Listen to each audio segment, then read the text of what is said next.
Good evening and welcome to tonight's edition of the Break Evens Sports Show. My name is Virgil Brooks. I am the producer. And we're missing somebody. He's just, punctuality is just not his thing. I And don't it's get his that.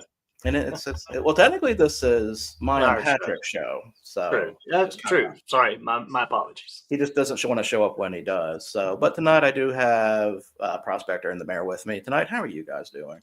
Doing good. Doing okay. Not happy with the sports that we usually cover on Tuesday and Thursday night, but that's okay. Well done, Mariners. And looking forward to getting into this tonight. Would you say that you are not pleased with the results? I am not pleased with the results north of the border, but also I want to qualify that by saying no excuses. The Mariners have played much, much better and been much more clutch. So while I have a gripe with a few select umpire calls that had no bearing on the outcome of either game. So well done to the Mariners. They deserve to be 2 games up, or they will be shortly. I mean, they're still. Oh, never mind. Now it's official. Yeah. Like I said, it was just a matter of seconds. So we got a lot of stuff to talk about tonight. We've got some FCS games to talk about and a very detailed, and by detailed, I mean very thorough. We're going to go wrist deep into the 52-7 loss by Furman to West Carolina. I don't know what happened with that game. Hope someone can explain to me on that. yeah, I hope no one appears in the chat to explain it. Yeah. So the person that we expect to appear in the chat appeared this morning on the 6 a.m. Carolina Sports Show, Breakfast Takes, and he mentioned everything but that one. And I was like, there he is. I had to be like, excuse me, Phil, you forgot one. There's certain score lines I'm not surprised by in FCS. That was not one of them. I was completely surprised by that. I know. I saw that score. I was like, wait, huh? What? Like, I did not see that coming at all. I mean, with the way that Furman and Western Carolina, wasn't it? Yes. Yeah, the way Western Carolina's been playing the quarterback they've got, I wouldn't have been surprised that Furman lost. I'm just surprised they lost by that much. Because they've been playing pretty good. So, like I said, we're going to have some World Cup qualifying talk because I've got a whole thing to talk about with that. We got some FCS talk, but we're going to start somewhere else first because hockey started. Yep. And of course, some of our teams have already played games, and I am already done with the season. So already, huh? Just you know what? I'm already just kind of feeling, they're Reds are two in overtime, lost 1, and it's like, I feel like that's going to be the peak right there. Are they the Nashville Prey instead of the Predators so far this season? That Mammoth game was a little disheartening, to say the least. Let's put it that way. I mean, some of us can't be 3-0 like the Florida Panthers. Yeah, well, trophy hangover.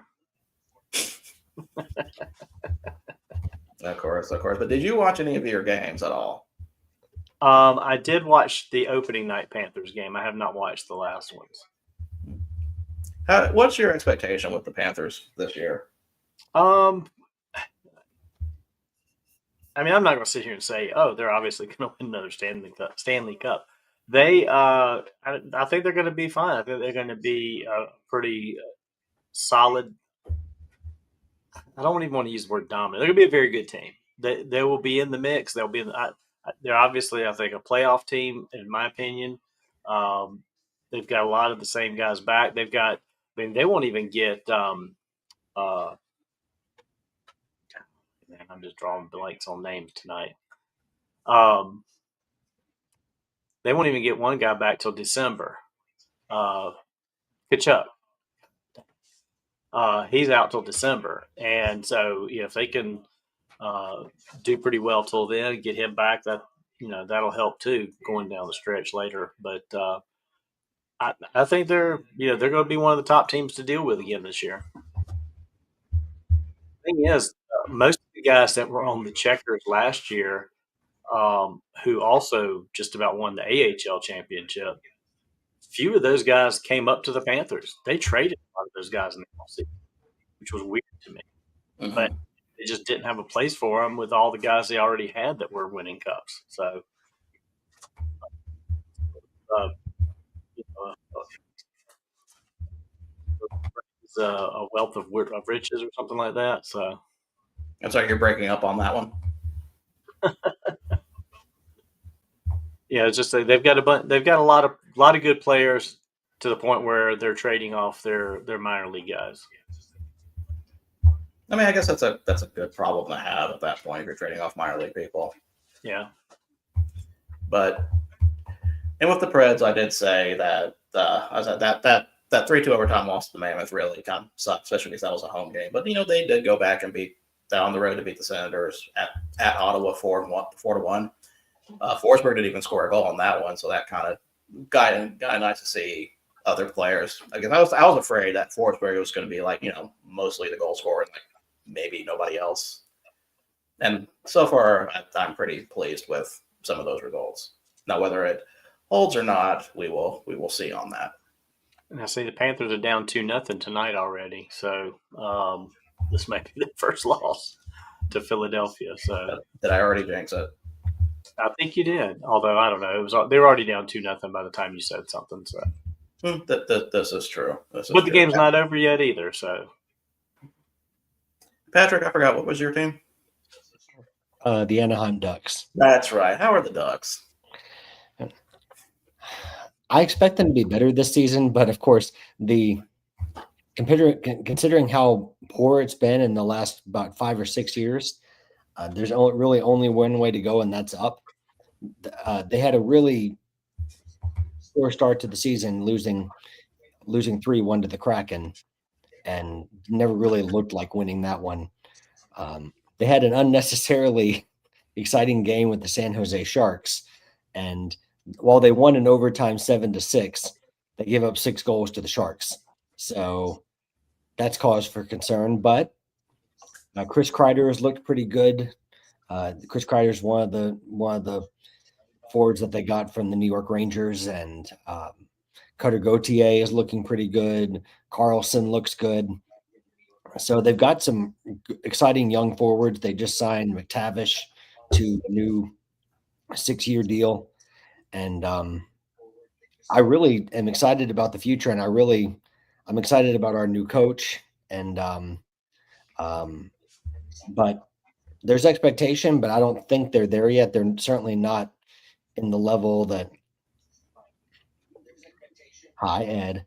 Speaking of, sorry, before I let you finish. Speaking of expectations, Here we go. Expectations to show up on time. This is not my show. This is your show. I show up on time for your show. Wow. Here we go again. Mr. Here Sam. we go. And then you interrupt Patrick when he's giving us Anaheim Ducks analysis. Oh, Yeah. whatever, bro. Yeah. if So it looks like a duck and it quacks like a duck, it's probably a duck. It's probably Ed. yeah. So just Is in that not how short, it's supposed to go? something along those lines. I got you. Okay, cool. Yeah. But I mean, I still have hope for the season. I mean, it's only 2 games in, but mixed results to be sure so far. I mean, it even though it's a win and an overtime win, it does give you concern when that opponent was the San Jose Sharks. Also, it is the Ducks. Well, Well, I was just saying that I think that they're I love their young core forwards, but the defense is giving me concern Mm-hmm. because you gave up 6 goals to the Sharks, who are easily one of the 2 to 3 worst teams in the league That's a lot of goals. based on expectation. Well, yeah, it's a lot against any team, much less against the Sharks. So, but as I've always said, I'm a Ducks fan till the end, and I'm used to rooting for teams that lose. So, Me too. hey, but I mean, let's just enjoy this. Try to enjoy the season as much as we can, and we'll we'll take the highs, and there's probably going to be a lot of lows to go along with that as well. So Yeah. we'll see what happens. I love how hockey with their standings. So speaking of the Sharks, the Kings and the Flames are behind the Sharks right now with 1 and 2 records. The Sharks are ahead of them without technically a win or a loss because they have 2 overtime losses, which Right. somehow is better than regular losses. Yeah. So it's one of those weird points things.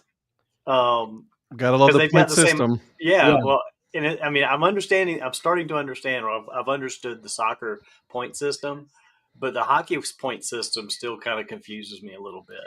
Well, don't you get the same number of points for a regulation win as you do for an overtime win? Isn't it 2 points each? The only difference is the loss that you get 1 point for overtime. Yeah. The overtime loss versus you get no points for just a regulation loss. Which Right. I guess an overtime loss basically, I guess, is the equivalent of a draw in soccer. So I get that. Okay, so I'm starting to understand that. So that's just funny. You look at their line: 2 games played, 0-0-2, and they're ahead of 2 teams. So And the Kings, of whom I think a lot more is expected of the Kings this season. well, and if you've taken both opponents to overtime, then you're on the verge of being 2-0, which is interesting for the Sharks too, because they weren't a good team last year. not when we saw them, Don. Not when we saw them, that's for sure. When they played the Kraken, it was men against boys. I mean, I think That's right. What was it, about 5 minutes in, and they already had like 2 or 3 goals, and we're like, this is going to be a long night for Sharks fans. It was 2-0, 3-0 real quick in that one. Mm-hmm. They were just passing that puck around for fun. Yeah. But it was still fun. Real quick, on a side note related to that, I texted my sister that item about the Sharks popcorn bucket that I sent you guys. Yep. And she texted me back up later in the day. She's like, or in the night, I literally was eating popcorn out of a bucket when I saw this come through. and then over the weekend, she texted me and said that they were out at Buffalo Wild Wing for dinner with my brother and his family. And they were sitting there, and she's like, there's football on all the screens, there's baseball on the screens. And then all of a sudden, Violet yells, hockey. They had the hockey game on one screen across the room. She's only been to that one hockey game with us. And she looks at all these TVs in Buffalo Wild Wing and sees the hockey game. I mean, that's pretty good for 5 years old. That's good. And she was pretty engaged that day that we went to that game too. She was. She absolutely had a blast that day. So, that's awesome. Yeah. By the way, Ed, I love how you're doing your best Mr. Rogers impression there. Thank you. Hey, listen, it's my sweater here that I have. It is very comfortable. So, I always have an extra sweater just so, just in case. You never know what could happen when you live in Raleigh. It could get real warm or real cold real quick. So you got to just be prepared. Yep. It's a beautiful day in the vecindario, huh? And wow, look at you. And yes, I look very good and very distinguished. Yes. Don't be hating. No one's hating over here. Whoa! Somebody with a new name. Wait, is that your burner trying That's to Polly. For Polly? That's his new account. That's his new account. He's got to free himself now. Yep. So we're behind you, Polly. Welcome back. So Ed, how do you feel about watching the Canes after the first weekend? So listen to this. So, and I told this on our morning show today on our Carolina specific show, right? Breakfast steaks, by the way, on Monday mornings, 6 to 7 a.m. Eastern time. So Darla and I, we had date night on Saturday, right? So we went out to this bar called Vicious Fishes, and we're hanging out and everything. We were eating, we literally was like, you know what, let's just go sit in the bar and then, eat some food. I ate a BLT sandwich, very delicious. And so we were hanging out and we were watching a hockey game. The hockey game went into overtime. It was a really good game. So somehow, and it's 3-on-3, right? As you guys already know, overtime is 3-on-3, not 5-on-5, which I think it's actually a lot more interesting and makes it a lot more fun. And so we were watching, and then Philadelphia scores, and we thought the game was over. However, Philadelphia got hit with goalie's interference. and then because the defender grabbed his stick and pushed the leg with his motion, and at the same time pushed the goalie out of the way, freeing up the goal and giving Philly a free pass, and they scored. They thought they won. You know what I mean? So they automatically challenged it, and then they looked at it. It took about like close to 5 minutes because you have to make sure, right? You got to look at every angle. You got to take it back. So they called it back, and it's like it's no goal, goalie's interference. And usually, if you know you're right, you will argue it and everything. Philly didn't argue it, so they kind of knew already that it was goalie's interference. They just wanted to see if it could get away with it. But then, like about 2 minutes in, then Aho hits a slap shot. I mean, this thing was just ran straight through, and it's like boom. No thanks to my burner roll that got banned. Oh, folly. Yeah, innocent to proven guilty. You know what I mean? You never admit to anything. But anyways, they won in overtime. They're 2-0, and I'm so far, the first game was definitely a blowout. It was 6-2. This one was, a lot closer. As Philly, the Flyers are a little bit, better than than we I think we're going to expect. They are winning right now against the Florida Panthers. And then I see a cap right behind you. Oh, I know about the cat. Yeah, that's Biscuit. All right, Biscuit is just like, I love Biscuit. Hi, Biscuit. He's like, whoa, what are you doing, bro? He's trying to figure out how to lay down on the back of this chair. I see that, but you move, so yeah, I would die for Biscuit. Biscuit is a sweet boy. I've gotten to spend time with Biscuit. He's a you can boy. You can keep Biscuit. You can have Biscuit. He's a sweet boy. I can't be around cats. You allergic? Oh, heavily allergic. So he is such a sweet boy. So Rhonda came to the realization about a week ago. We've had the cat for months now, and she came to the realization that we don't know what we're going to do about putting a Christmas tree up with a cat. Get a fake tree. Didn't think this thing through from the beginning when we got him, so we'll get see. A fake tree. Oh, we got a fake tree. It's just all the stuff that we put on the tree. You're getting a very small on the table kind of tree this year. Donnie, did you get Biscuit before or after I visited? Am I I may be thinking. No, you're thinking of Bonnie, our dog. Oh. Okay. You're thinking of Bonnie. She passed away.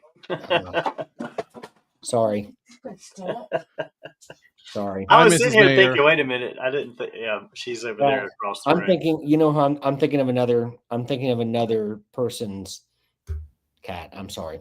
That's okay. He would not normally be in here. I normally have the door shut. Rhonda's in here working at her desk that we've added to the studio, so she can have a desk set up with a couple of monitors and do some work from home.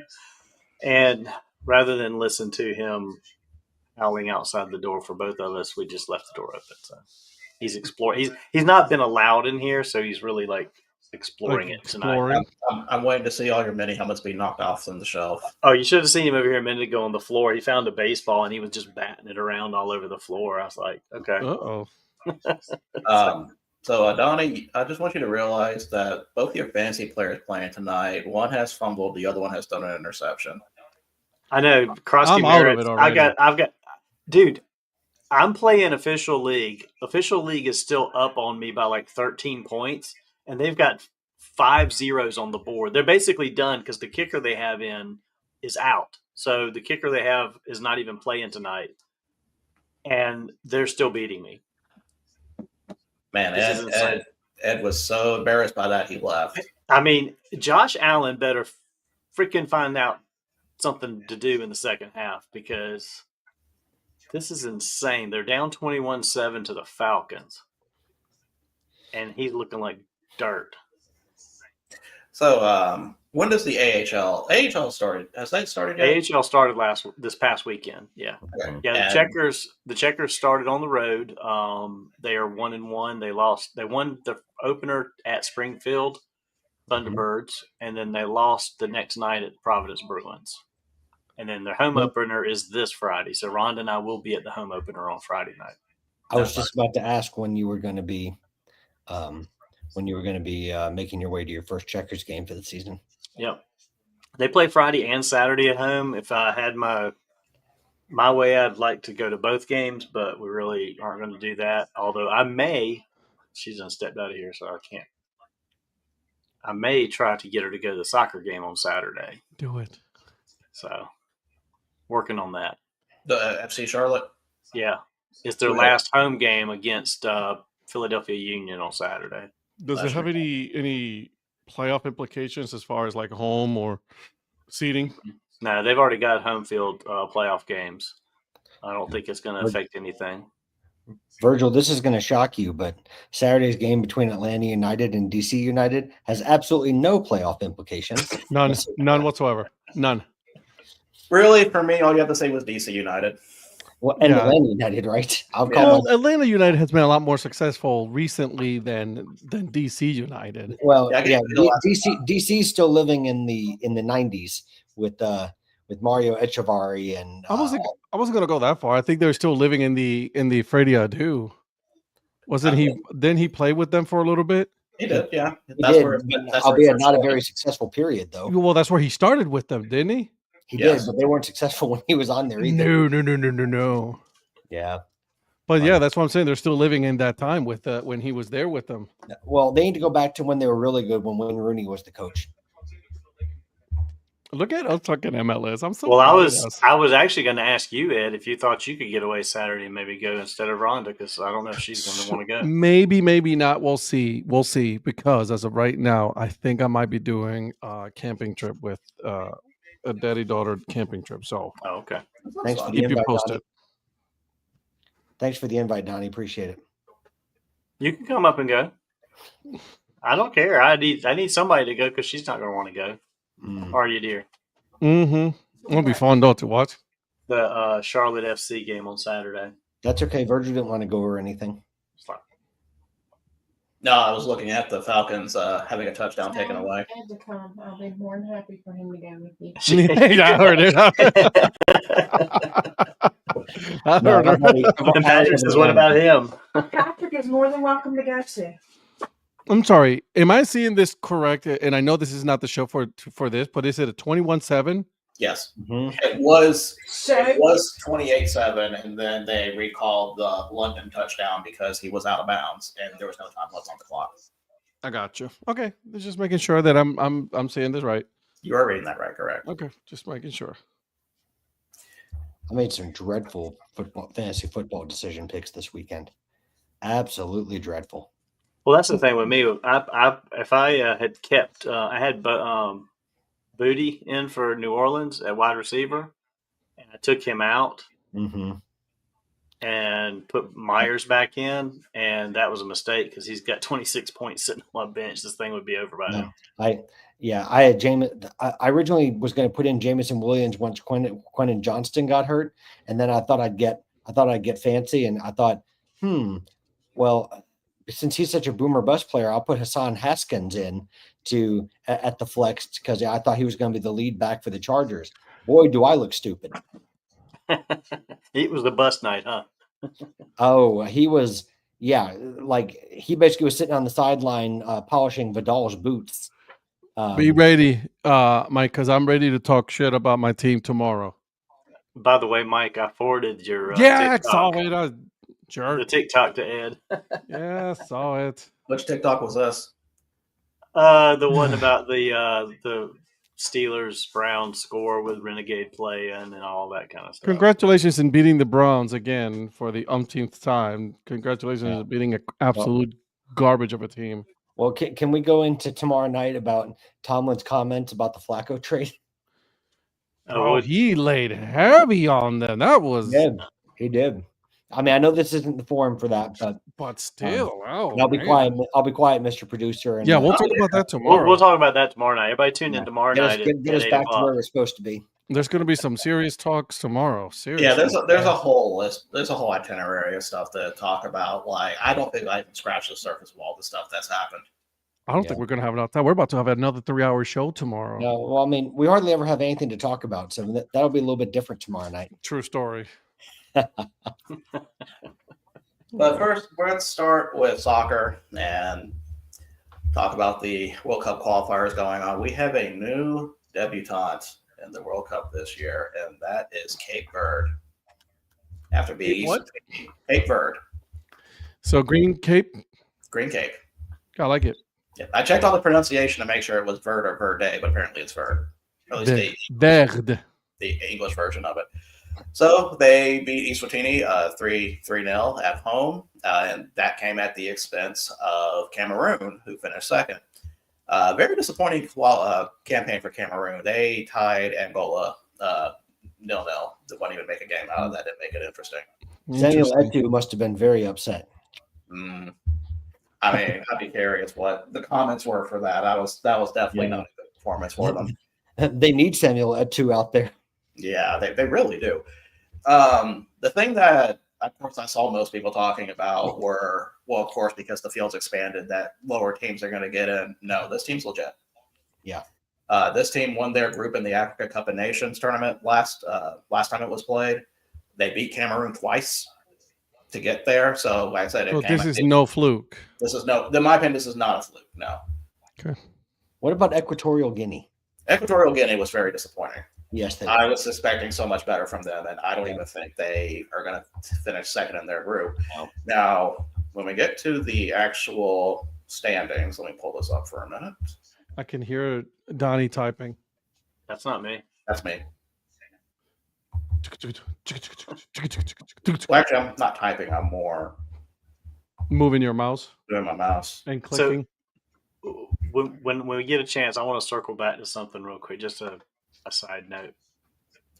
Is it soccer related or is it something else? No, well, let me just throw it out there because you said something about Equatorial Guinea, who had a draw with Liberia. This is the second time today that I've seen / heard about Liberia. I was catching up on another Kirkbrand Media show, Baseball by Design, and this week's episode was about the Greenville Drive.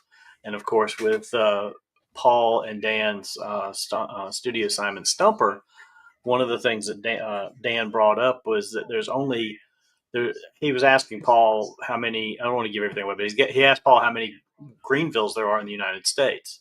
He said, there's only one city named Greenville outside of the United States. You know where it's at?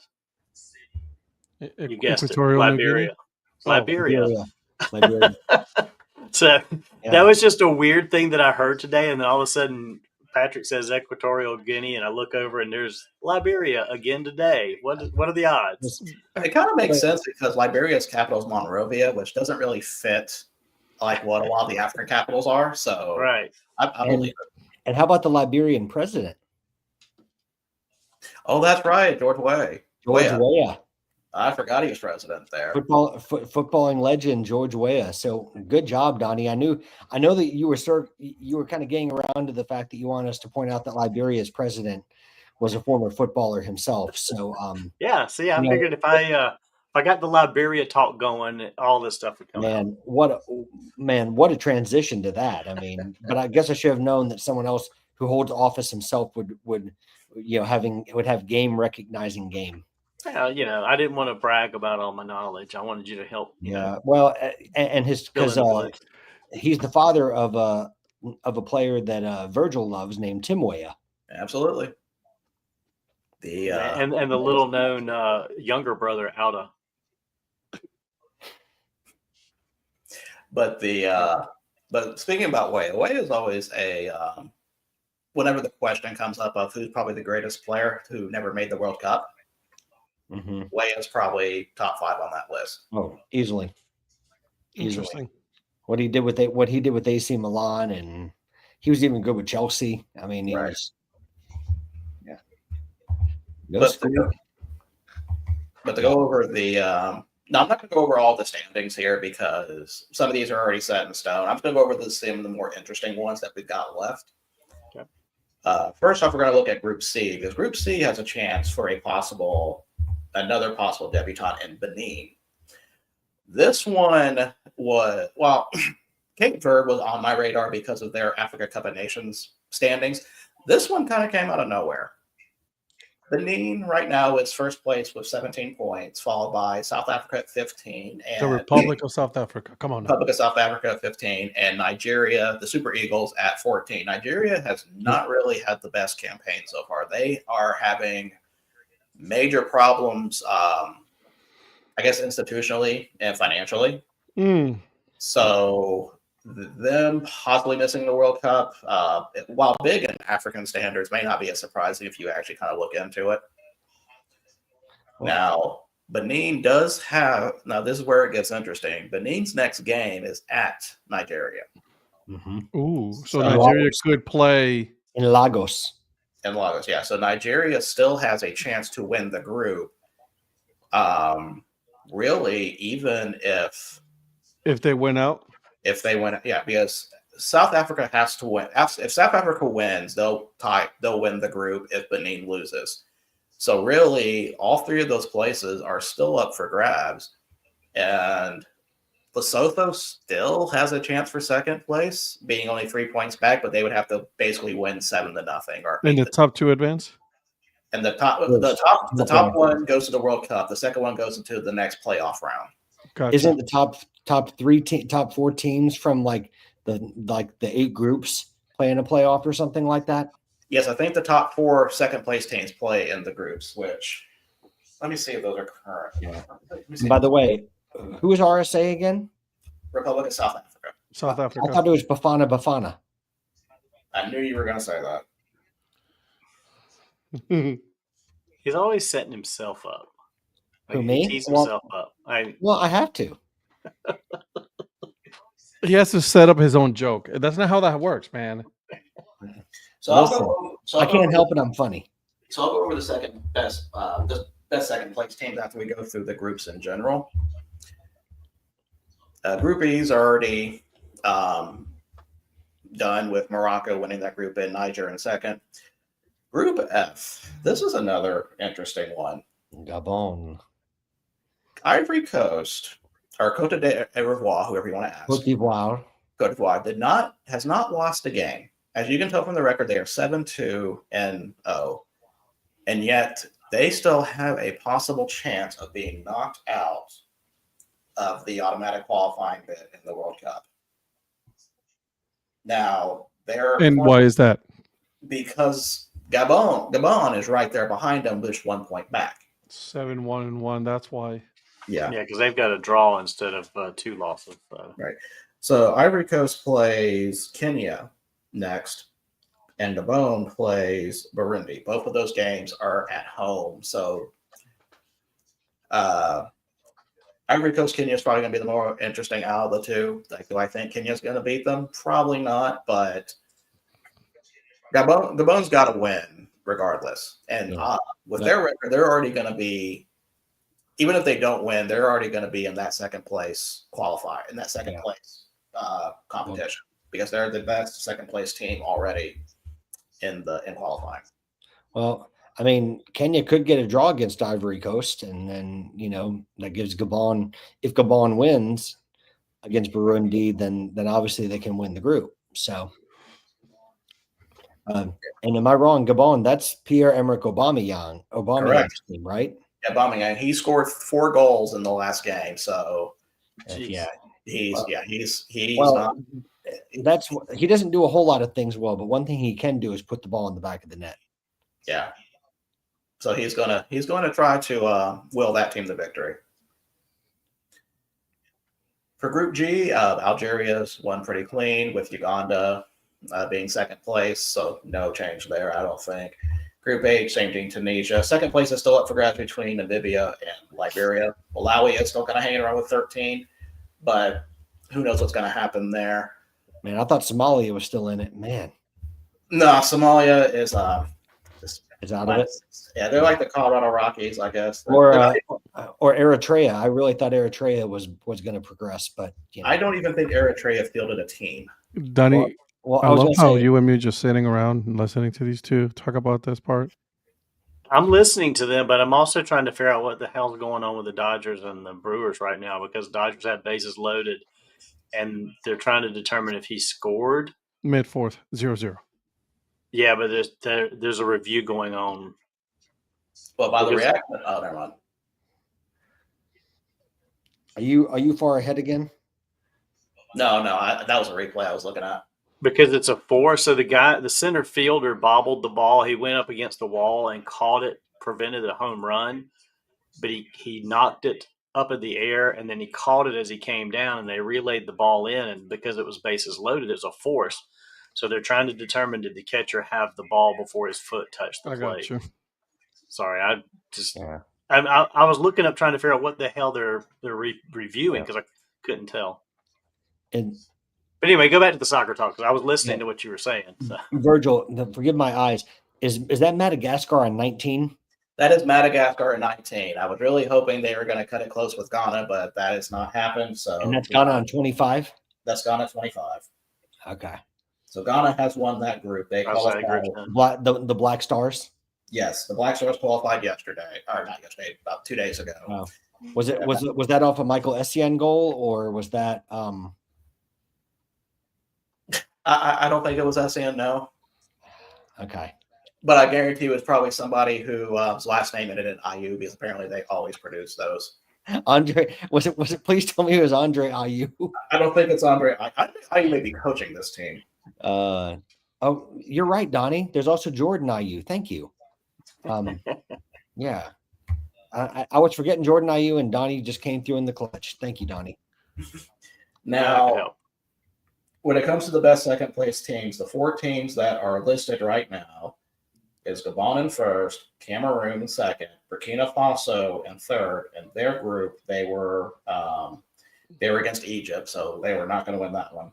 Mm-hmm. And Niger at fourth, with the Democratic Republic of Congo and Madagascar back 2 points. So there's still a lot of, probably a lot of the single bid automatic bids are not done yet. Most of them are done, but some are still trying to figure out. The battle for second place looks like it's going to be interesting too. So Okay. that's it for the Africa talk, but we're not done yet. Oh, Mm-hmm. Lord. Because Well, I know what I'm going to be doing tomorrow.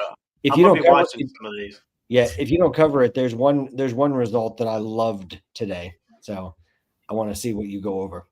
So I think I already know which one, but for the record, I know the African qualifiers are on ESPN Plus. I don't know if they have the European or the CONCACAF ones, but I think they are as well. What isn't CONCACAF Fox? Mm-hmm. Maybe, yeah. CONCACAF is Fox. The only reason I know that is because I had to suffer through Alexi Lawless. Oh. Yeah, because I saw Cape Verde ESPN during lunch, so that was a nice game to watch. Very electric crowd. Like the moment the first shot on goal they had that looks like it was going to be close, like that place erupted. Like I thought they scored almost. So long time waiting for them. So congratulations, Cape Verde, for their World Cup qualification. But let's go over UEFA for a minute. Do we have to? Yes, because there's some I want to talk about. I'm not going to go through the whole group on that because they're still early. Patrick, was the result you wanted me to talk about possibly Sweden losing to Kosovo? Well, that was one of the two. Oh, what am I missing? Is it Faroe Islands? You got it. Okay. You got it. So yeah, Faroe Islands is really the only team that could probably surpass Cape Verde in the best story of qualifying, if it happens, is Faroe Islands. So they have beat Czech Republic twice already. So they beat them at home, they beat them on the road. They are a point back from Czech Republic. Now they're not. Let's go ahead and say this: they're not going to overtake Croatia in the group. Croatia's way too good of a team for that to happen. But for them to even be relevant at this stage is the story for me. Like to me, that's about as exciting as San Marino getting a single win. So single win, try single goal. They haven't scored anything. They lost 4-0. No, but I'm talking about San Marino. Like last year, they actually won a match for the first time, and they hadn't won a match in like years and years and years, much less scored a goal. So, I like to see these countries that are sort of like the afterthoughts and your Gibraltars, your Faroe Islands, your well, until recently Faroe Islands, and then your and teams like that. And I love to see them doing well. Your San Marinos. I was watching a little bit of the San Marino Cyprus match. Yeah. It was actually on, I think it was a Sunday or Saturday, one of those days. And I was watching it and I'm like, there was no play-by-play or anything like that. It was just like them just showing the video and like they kept showing the goal from different angles and all that. I'm like, oh, come on, man. I just want to watch San the match. Marino has a great social media feed, though. I love their feed, yeah. You know you've got a sports problem when you watch a soccer match with no audio. Wait, no audio or commentary? No commentary. No commentary. Because yeah. but, so what they were doing, the experience in some respects. Yeah. So it was interesting because what they were showing is they were showing the goals from various angles and various cameras. Because at one it was like from the goalie, then it was from the side, then somebody had a cell phone, so where they're showing that goal from a cell phone view. It was listen, it was interesting. I was kind of like, okay, but I kind of wanted to see some commentary just so I could get used to these, like, these players and all that. So That's fair. it was definitely interesting. I've watched a couple of minor league baseball games that are that way too. You're just getting the video feed, and you're not getting any audio. Was this pre where everybody had to get their? That was this year somewhere. Interesting. I was scrolling around. I think it might have been when the Fireflies were playing Lynchburg. Okay. Yeah. Donnie's doing those illegal feeds. Yeah, he is. I mean, who among us has not pirated a minor league Bro, baseball? you know how much stuff I pirated, like, for music and all of that back in the day? Virgil, I was paid for Fox Sports World. Yeah, but esports, I paid for that. Yeah, Sports, I paid for that. I paid for that above board. Excuse me. Oh dear. But going back to UEFA for a minute, really the stories on this one to talk about, North Macedonia is hanging around in the playoff spot. I don't think they were ahead of the group at first, but kind of stumbled a little bit. Albania beating Serbia was a interesting match, to say the least. Very politically charged, as you can imagine, between those two countries. But then this is, in my opinion, Group B is where my conversation is mostly going to be.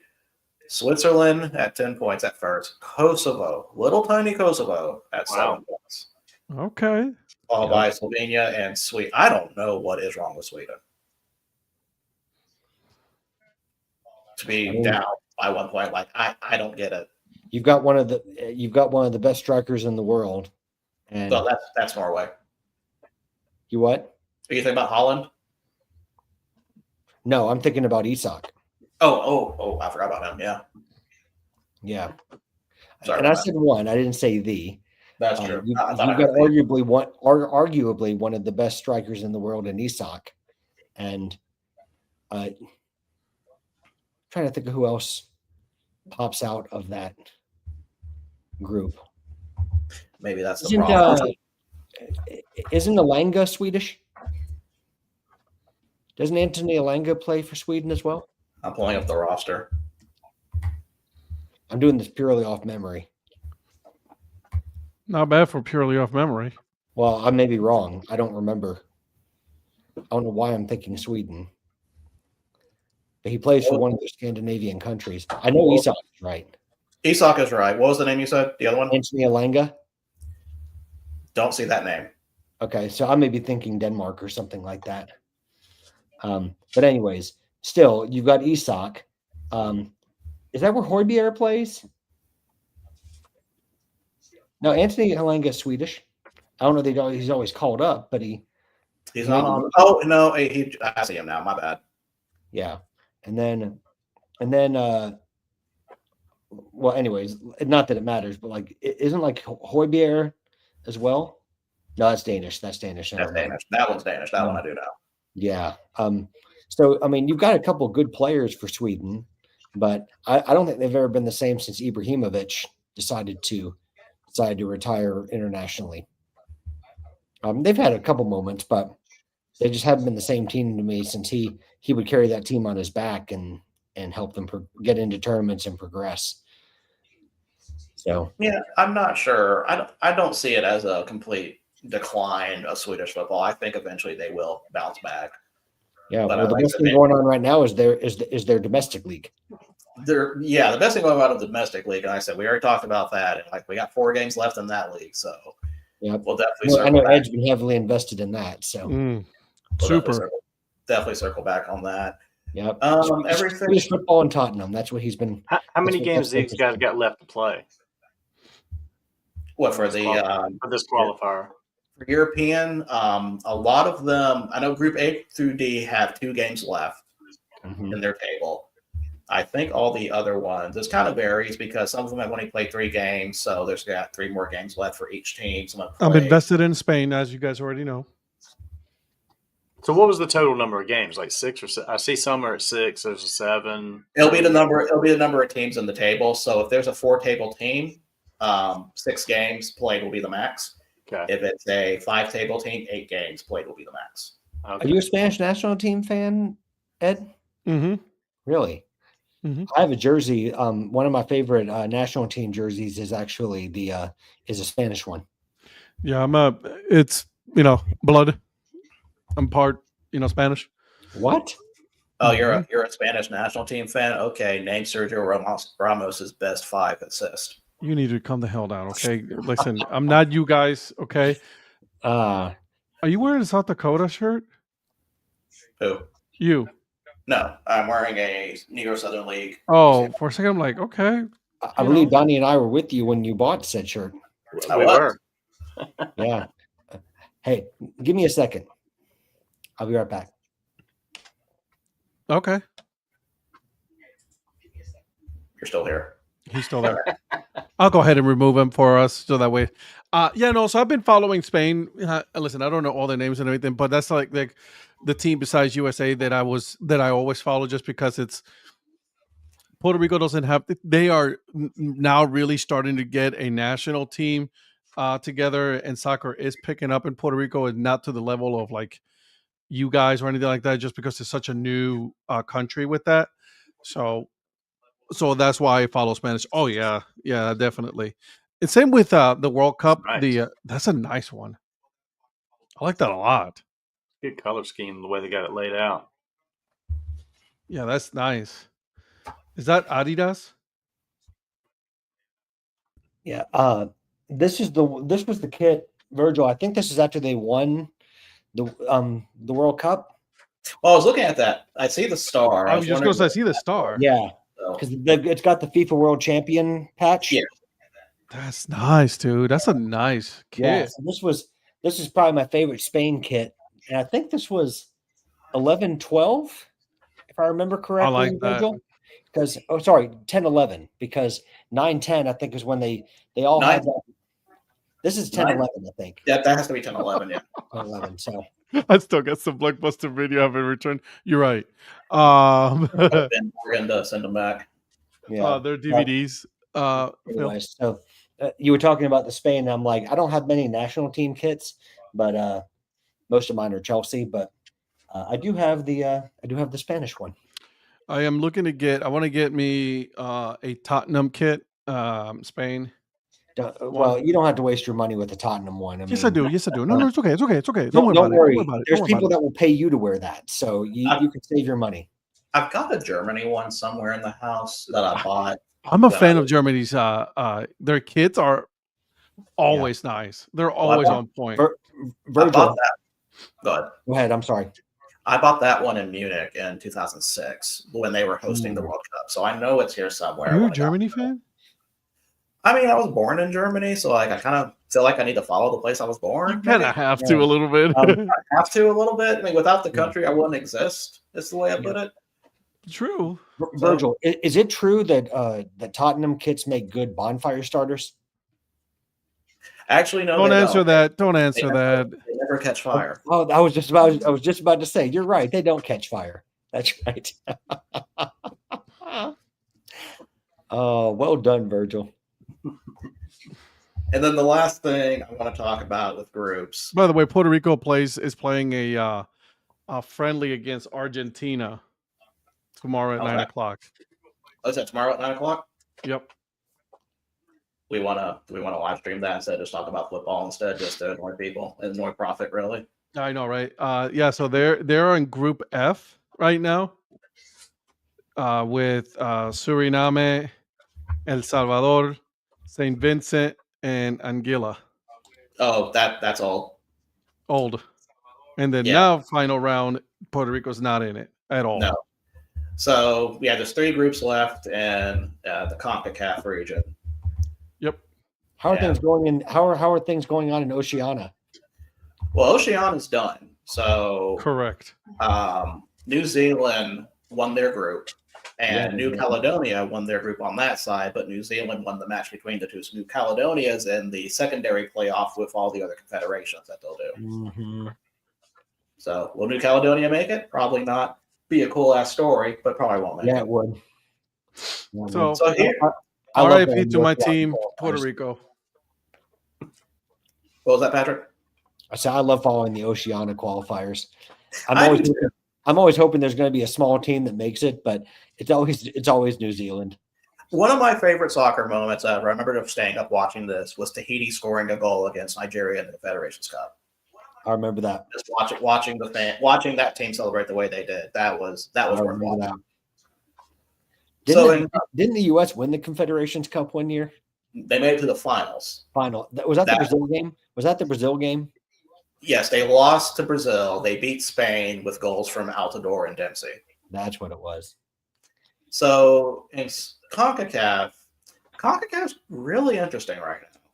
I know you already have your 3 automatic qualifiers in U.S., Mexico, and Canada, so I haven't really been following this one as closely. But you have some surprising names on top of the group right now with Suriname, Curacao, and Haiti. Now, Haiti has done pretty well in the Gold Cup recently in the past few years, but Haiti's group with Honduras and Costa Rica, and they're on top of that group right now, that's pretty surprising to me.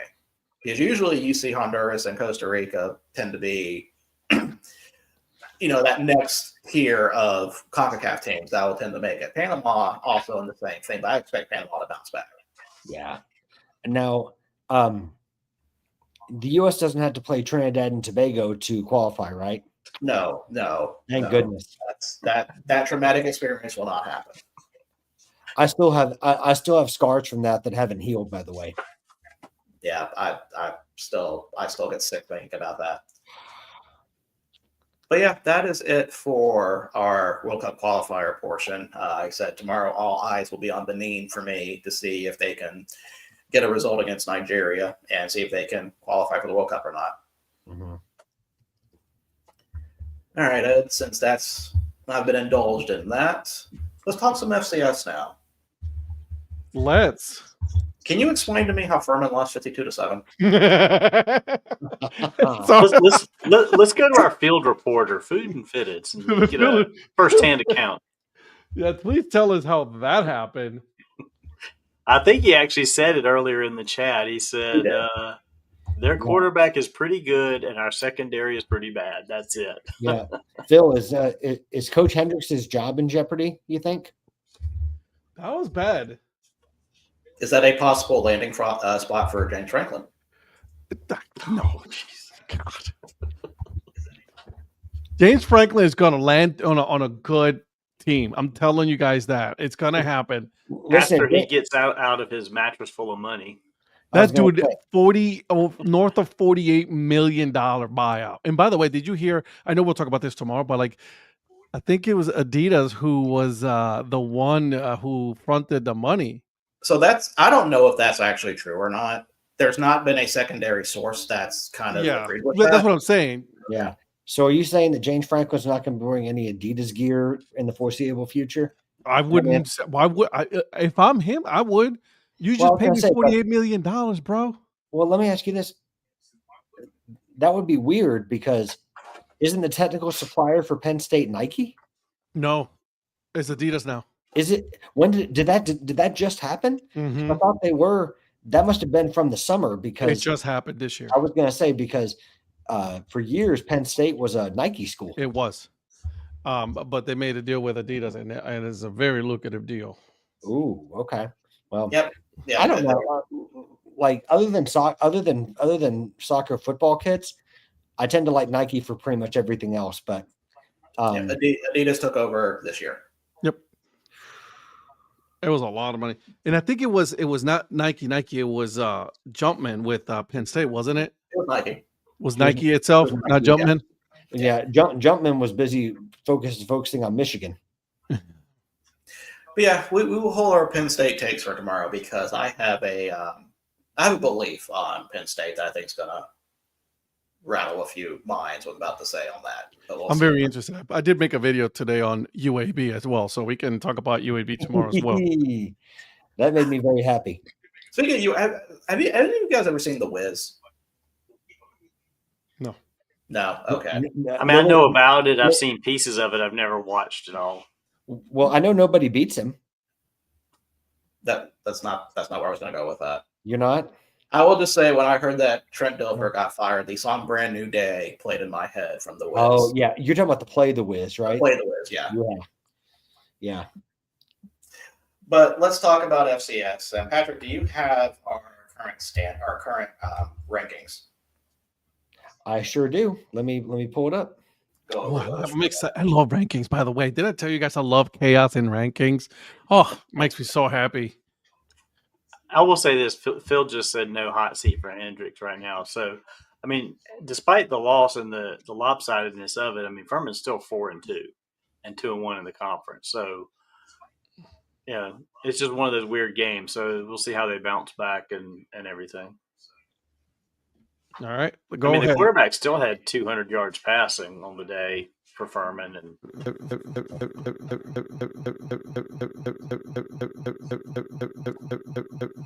What's that? What the heck is that?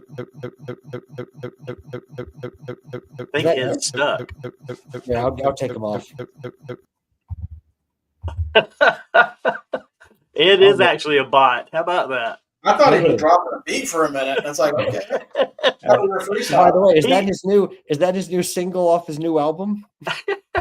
He had an issue this morning on the morning show, and I was steady talking, and it was like all of a sudden he froze and then he disappeared. Yeah. And By the way, he said his stay screen just tuned. like went Stay completely tuned black. for the remix. I'll have to call him DJ Dad Hat with dropping that Wow. beat. Donnie? Dude, you go back and listen to that right there on the replay of tonight's show. We were, as Virgil said, we were waiting for you to drop a beat because that was. What? Stay tuned for the remix. I don't know what was happening on your end, but this is how it was on our end. I was like, dang, he's turned into a robot and he's stuck. Hey, I just want my question was going to be is, are these the most up-to-date current rankings? Yeah. Yes, I can tell because It says through games October 11th. So yeah. That's all I wanted to know because I can barely see it. So I'm just doggone it. I mean, I try to have it ready for you, and all you have to do is criticize it. What's up with that? I see it now. I just zoomed it in. Relax. All right. Man. So Patrick, read off our top 25. I sure will. Number one is, of course, and with 26 first place votes is North Dakota State at 6-0. At number 2 is South Dakota State. Number 3 is Tarleton State. Number 4 is Montana. Right behind them in the same state is number 5 is Montana State. Virgil's favorite school, UC Davis, is at number 6. Cowards. Those bitches. Number 7 is Lehigh. Number 8 is Tennessee Tech. Number 9 is Illinois State. Number 10 is Monmouth. Number 11 is North Dakota. Number 12 is Southern Illinois, the Salukis. Number 13 is Jackson State. Number 14 is Villanova. Number 15 is Rhode Island. Number 16 is Virgil's actual favorite school, Mercer. Number 17 is Abilene Christian. Number 18 is Lamar. Number 19 is Presbyterian. Donnie's favorite FCS team. Yes, Donnie's favorite. They Yes, are team. climbing. Yes, they are. Number 20, representing the Ivy, is Harvard. Harvard. Number 21 is Northern Arizona. Number 22 is Southeastern Louisiana. Uh-oh. Number 23 is West Georgia. Number 24 is Austin P. Massive drop. And number 25 is Youngstown State. Youngstown State holding Another strong big right drop. there, last spot. At 3 and And 3. pour one out to Idaho for dropping out for losing to Northern Colorado. Jesus. I saw the Youngstown State North Dakota game. That was a pretty decent game.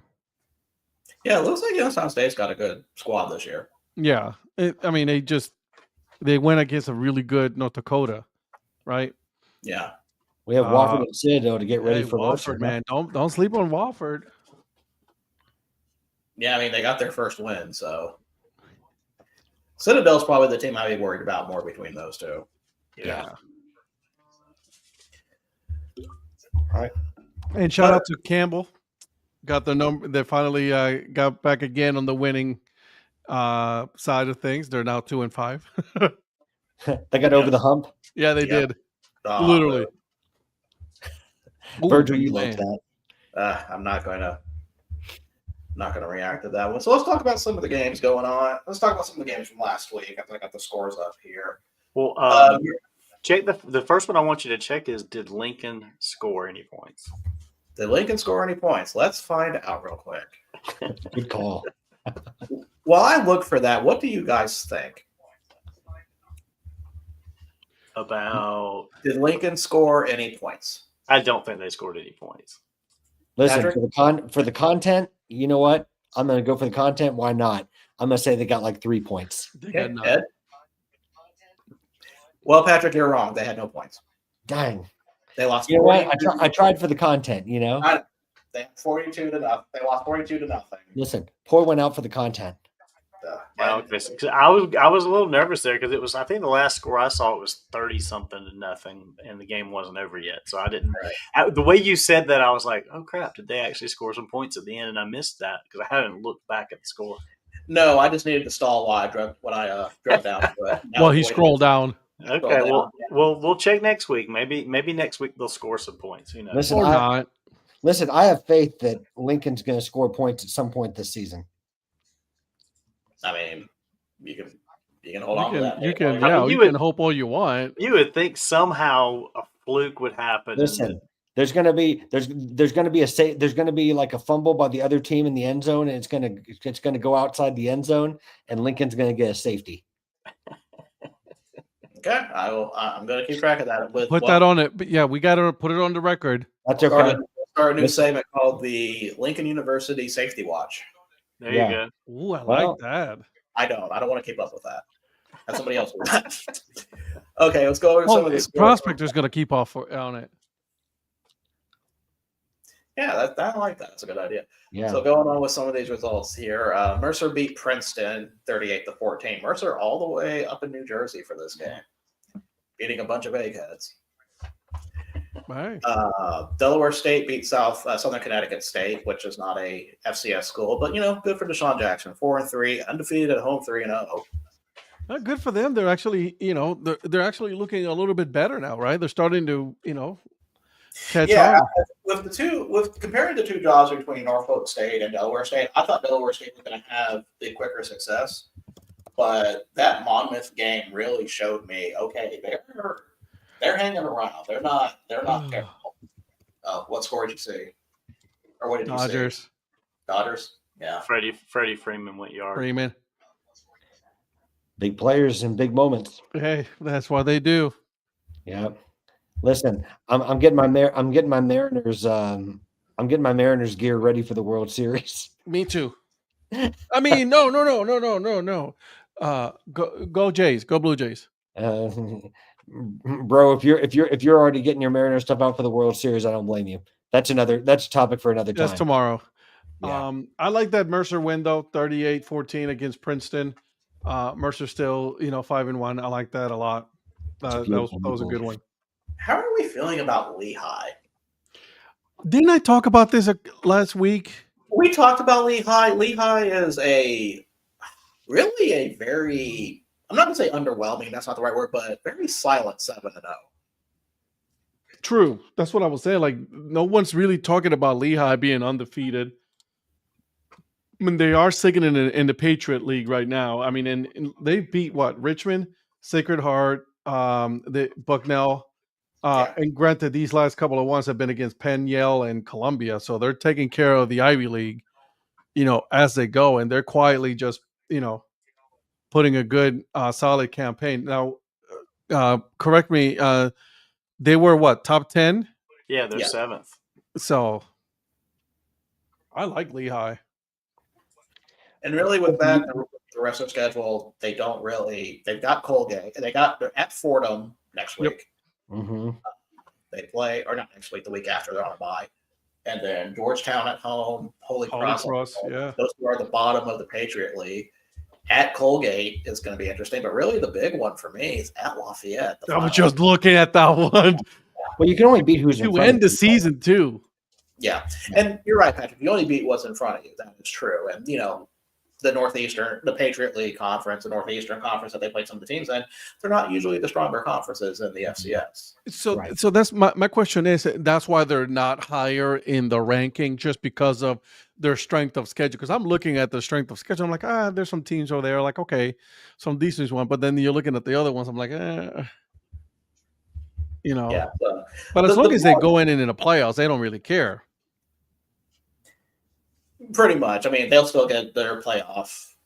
They'll make the playoffs, whether they make out of the first round or not. That's a different story. Yeah, with FCS, the hardest thing for me to follow it is just trying to know the disparity between the conferences, just like which ones are, because like the Big Sky, Missouri Valley are going to be good. They're going to be the big ones. Southern League is going to be another one. Or Southern Conference. You got MEAC, SWAC. The HBCU conference are kind of in their own thing. Patriot League, and I think NEC is still a conference. I don't even know about that anymore. Which one is the CAA? Yeah. So there's always different leagues that you're not sure what to expect on that. Let's see. South Dakota beats Indiana State 19-14. Rhode Island beats New Hampshire 38-27. Rhode Island is number one in their conference. What was that? Rhode Island is number one in their conference.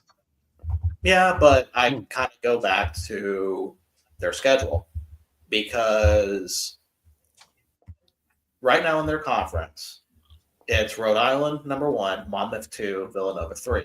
Mm-hmm. They do not play Monmouth or Villanova this year. Now, was it by their design or was it by? It's probably just the conference. If it's conference schedule, I don't think it's by their design. I don't think they're ducking. I don't think they're ducking these teams. But their toughest game left is at Elon, and Elon's 4-3, a 2-1 record with a win in 5th place. Right under William and Mary too. Yeah. Yeah, they don't play William and Mary either. So I think their schedule's a little favorable. Now, does that mean that they still are going to go? They're going to run the table the rest of the schedule? Probably not. They may trip up somewhere. Who knows? At Maine may be a surprise. It's been interesting, and I know we talked about this a couple weeks ago, but it's been interesting to see how many, at least at different points during the season, how many conferences have been represented in the top 25, at least at some stage. Right. I mean, true. It's cool to see that. I mean, I think historically, and correct me if I'm wrong, it's been dominated by a few conferences. Your Big Sky has been your biggest one, Yeah. But you know what I mean? It's like, no, you're right. It heavily features, and it still does to a degree, still heavily feature certain conferences, but to see a few of the other conferences that maybe aren't always represented in it to get some shine this year has been really cool to see. Yeah, I think your top 10 usually has maybe 3 conferences, and then the rest are kind of spread around. But yeah, there's nice to have some representation in there. Yeah, well, I mean, like, I don't think there's always an Ivy League team in it every year. So for Harvard to be representing this year is cool.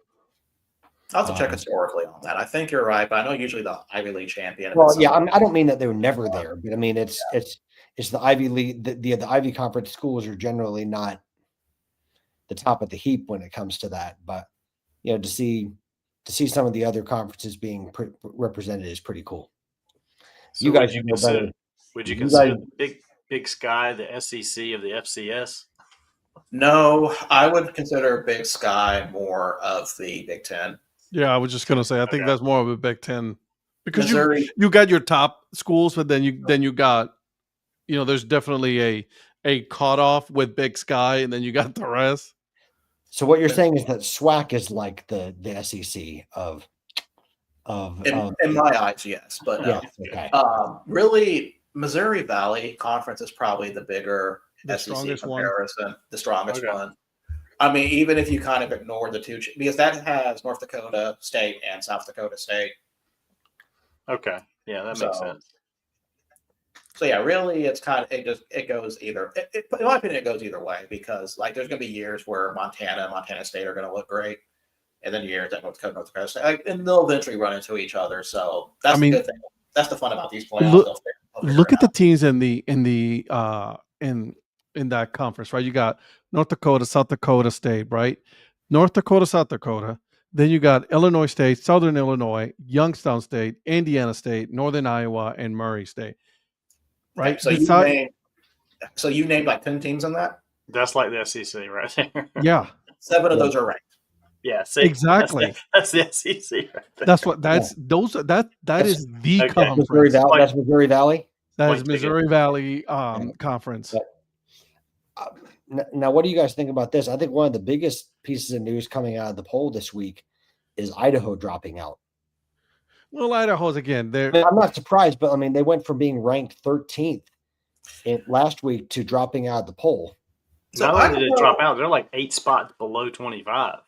Idaho has been. I mentioned earlier that Chattanooga was probably one of my most disappointing teams this year. I would say Idaho. It was probably worse now because that's just after a precipitous drop. I mean, like kind of like what you said, Donnie. It's like not just out. I mean, you're way down there now.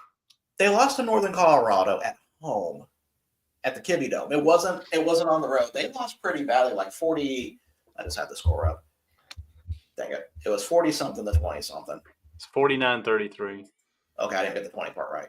Yeah, 49-33. That's a terrible home loss to a team that you are statistically better than. Yeah, and here I'm gonna go over that Big Sky conference because this is a Big Ten conference, right? Because you got Montana, UC Davis, Montana State, you got Northern Colorado, Sacramento State, Eastern Washington, Northern Arizona, you got Cal Poly, Idaho State, then you have Idaho Vandals, Weaver State, and then Portland State. So right there, you can tell there is definitely a line right between Sacramento and Eastern Michigan of all those teams that are good or not. You know what I mean? I'll probably give Northern Arizona a chance to win a couple more games, and I think they'll move up. But right now, their win-loss overall for them is 4-3. But because of their conference play, they are below Eastern Washington. And also to keep in mind, some of those teams that you mentioned that are kind of in the middle of the Big Sky have historically been a lot better. Yeah, absolutely. Eastern Washington was good for a while. Eastern Washington and Cal Poly are 2 examples of that. Those are teams that usually, and Sacramento State to a point. I know they had one really great year when Scotty was there. Yep. But I don't know what to make of Sacramento State, if they're actually legit or if they're just kind of down to 1 year fly or not. But Eastern Washington, that's actually a perennial playoff team. This year, that's not happening. It's not going to happen, no, because right now they're 1-1. They're 2-4 overall, so they're not going to make it unless they go on a stupid run, right? Probably not going to happen. I would edge out Northern Arizona. I would definitely move them up ahead of Eastern Washington. I would probably even also move them up ahead of Northern Colorado and Sacramento State. Because, like, to me, the 4 best teams in that conference is Montana, UC Davis, Montana State, and Northern Arizona. No, I think there's only you don't have to say UC Davis. They're not that good. You're right. Yeah, listen, anyone can be ranked when you cancel all your games. Exactly. Well, and the thing with Idaho is, their last 3 games, they've lost 3 in a row, and they've given up over 120 points in those 3 games. So It's no wonder they were dropping. What are they, UAB? But then they gave up, 49 in the third loss. I mean, one of those losses was to Montana, and they're one of the top teams in the league. So even losing that game, I guess, it's like a lot of high ranked teams. Okay, you lost, but you lost to another high ranked team, so you didn't drop as much. But then you turn around and give up 49, and it's like, okay, you're done. See your way. There's no your way out the door. consistency No. whatsoever. Well, and you're on a 3-game skid. I mean, you only have 2 wins, and you just lost 3 in a row. So it's like, okay, you could come back if you could get a skid going the other way. And see, early on, I was big on Idaho because when we were doing So was I picked them to beat Washington State. They only lost by 3. I picked them to beat Montana, and then that's when everything kind of fell apart. So, but yeah, it's like I'm shocked at where they are right now. I was not expecting a free fall like this. Yeah, it's been definitely a massive free fall for them. I'm a little disappointed, to be honest with you. Yeah, I agree. But a team that we shouldn't be disappointed in. Presbyterian is 6-0 in the Pioneer Conference. Yeah, they're moving along pretty good. Has Donnie been a Presbyterian fan as long as he's been a Crystal Palace fan? Hey, I've always kind of kept my eye on Presbyterian, but not too much. I mean, they're close by, so you always kind of see what they do. I've known some people that went to school there too. So, And So, also, so in other words, a little bit longer than. well, I follow their baseball more than their football, to be honest with you.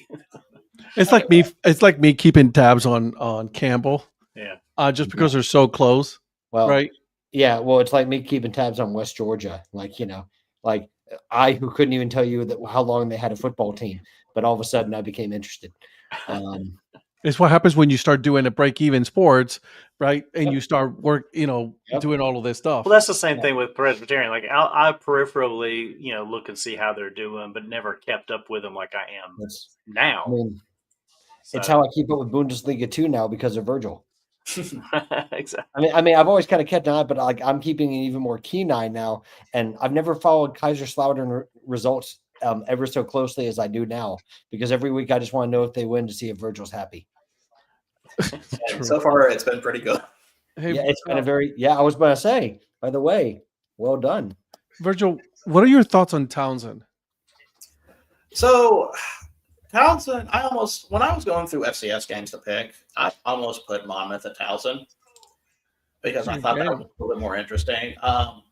Townsend's like one of those, you're never going to get a bad game from them, in my opinion. Yeah. But they don't have the quality to make the top 25 yet. Like they weren't really a favorite to win the conference. Yeah. Like it would, if it was like an FBS team, I would say they're going to definitely make a bowl. Yeah. Now, Virgil, I don't know if you heard the same thing, but to me, that was a double-edged question from Ed. He said, "What do you think of Towson?" But then what he was really saying is, "What do you think of Andros Townsend?" Oh, see, I knew I almost fell for that. Yeah, no. Former Tottenham so. and Crystal Palace winger Andros Townsend.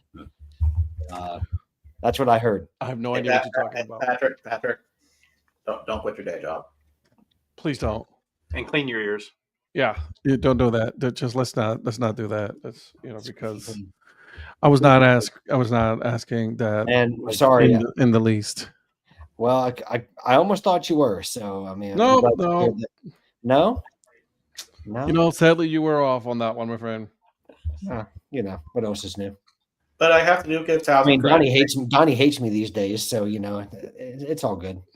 I do have to give Towson credit. They did hang around against Monmouth, but just did not have enough to beat them. They didn't. Yeah, I just wanted to get your thoughts on it. I thought that they were going to be better than they were, because they started the season 2-0 against Norfolk State and then Morgan State, and then all of a sudden they're like, we're going to lose 2 in a row. Granted, they lost to Maryland and then they lost to Youngstown State, a very good Youngstown State team. So, yeah, the problem with their first 2-0 games was that they were against MEAC teams. That's also true. MEAC is not a good conference. beating Morgan State 27-22 doesn't really instill a lot of confidence in me. Or Norfolk. Go Bears. 27-7 is not a bad, but like, yeah, they they lost to Maryland. Okay, they lost to Youngstown State only by 3. They beat Bryant by 2. You should beat Bryant by more. Yeah, I think Bryant. I mean, Bryant's probably one of the better teams in their conference, possibly. Yeah. But yeah, you should beat Bryant. You should beat them by more. Well, I take it back. Bryant's in the CAA, so no, they're not the best team in their conference. One of the best ones in the conference. But I mean, like, you lose to Elon 17-3 at home. Monmouth 42-31. Okay, fine. They have a bye next week, but they're at Stony Brook, which I don't know how that game's going to go. Stony Brook's, especially if it's at Stony Brook, that can go either way. I'm gonna give them a Townsend a slight edge over Stony Brook, but not by much. Yeah, I think they'll beat A&T. Yes. Then they play Villanova.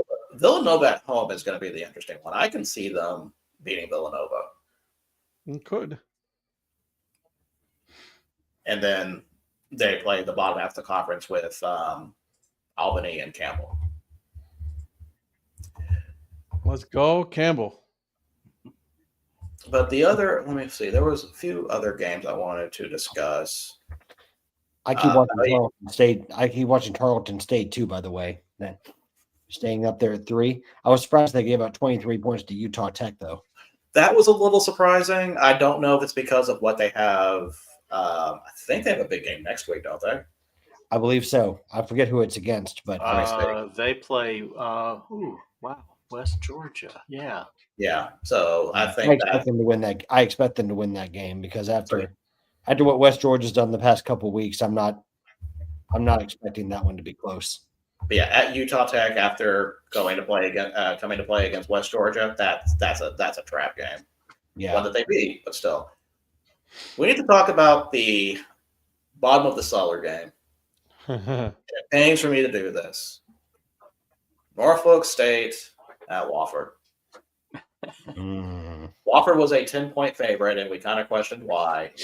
Now we kind of understand why. Because I don't get me wrong, I love watching the MEAC, but man, it's all sorts of bad. I was watching this game. I had it on my quad box, and it was just like, oh. Yeah. What do they always say? There's levels to this. Yeah. Do you have the picks for this one? The picks?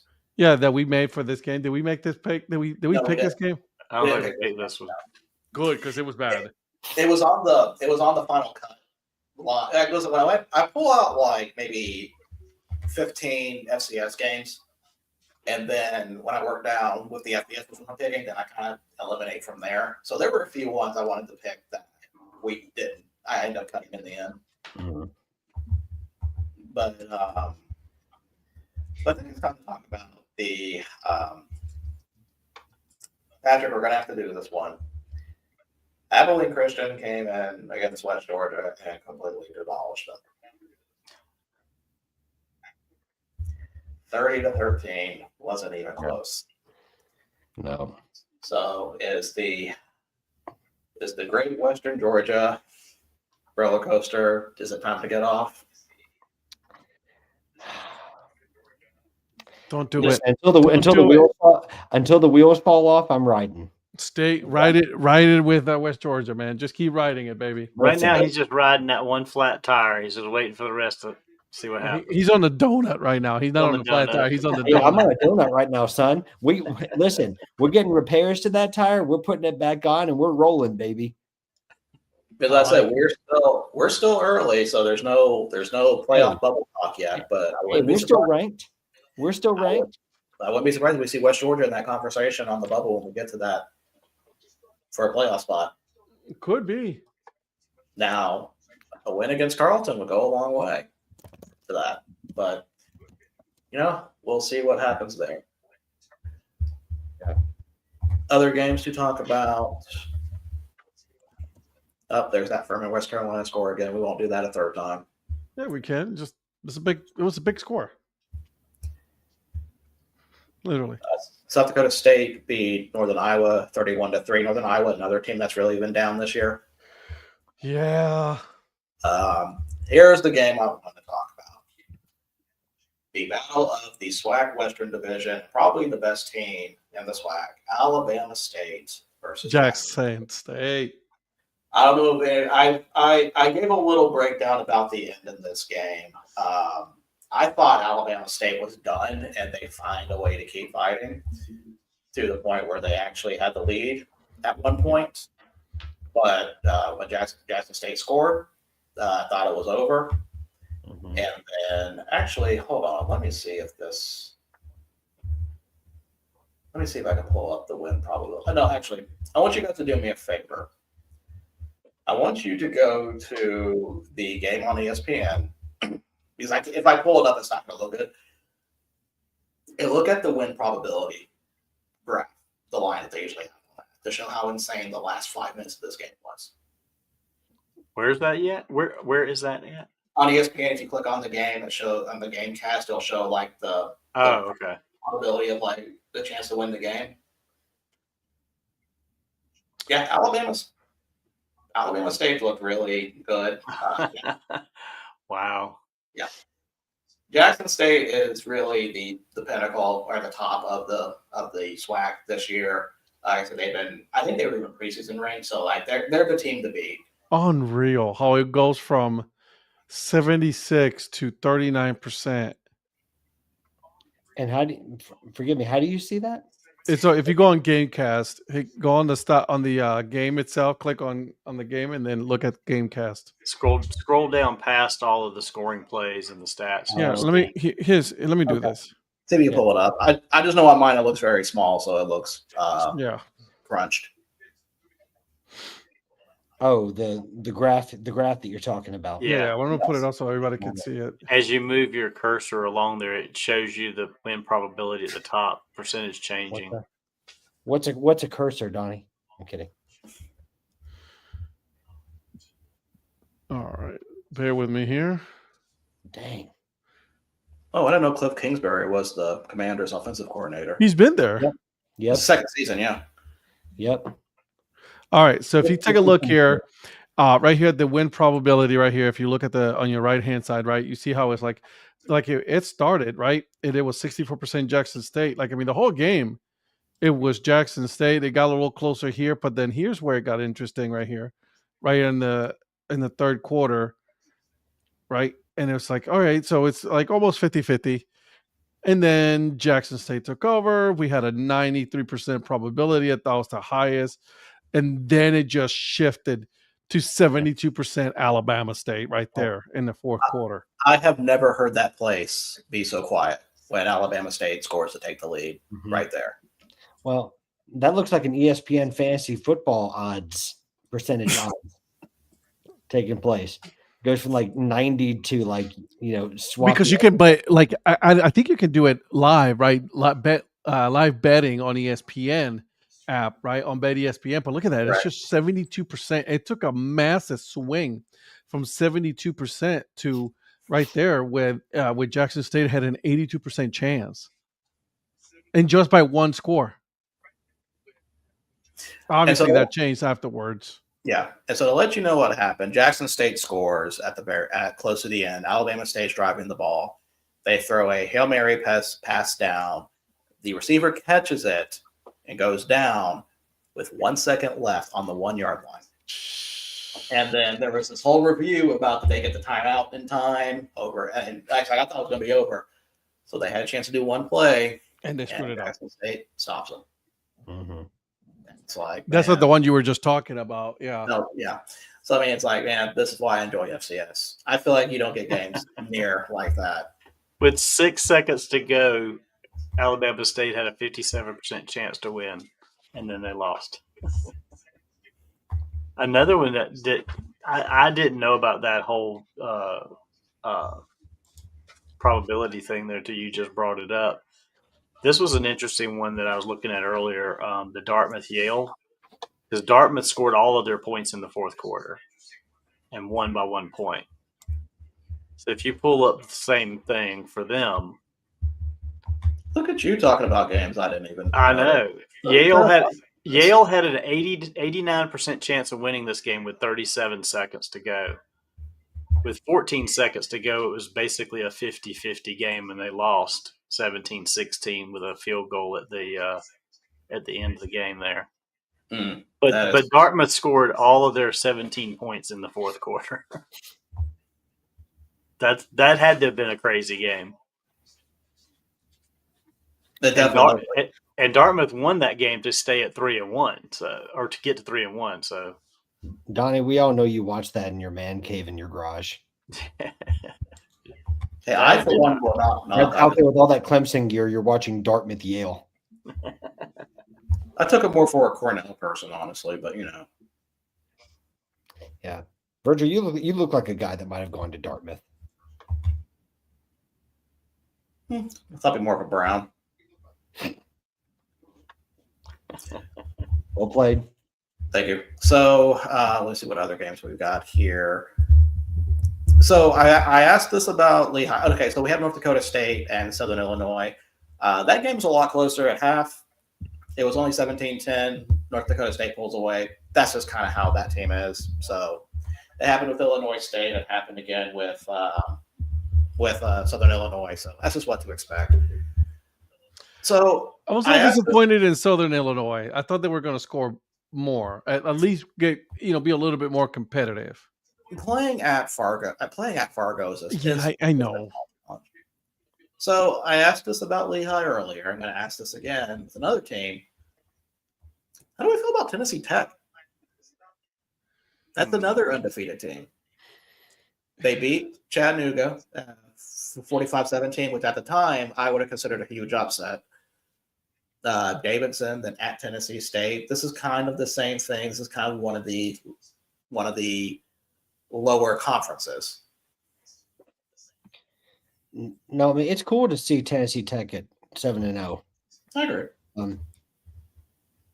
But I think a lot of us are always fans of stuff that doesn't typically happen. Yeah.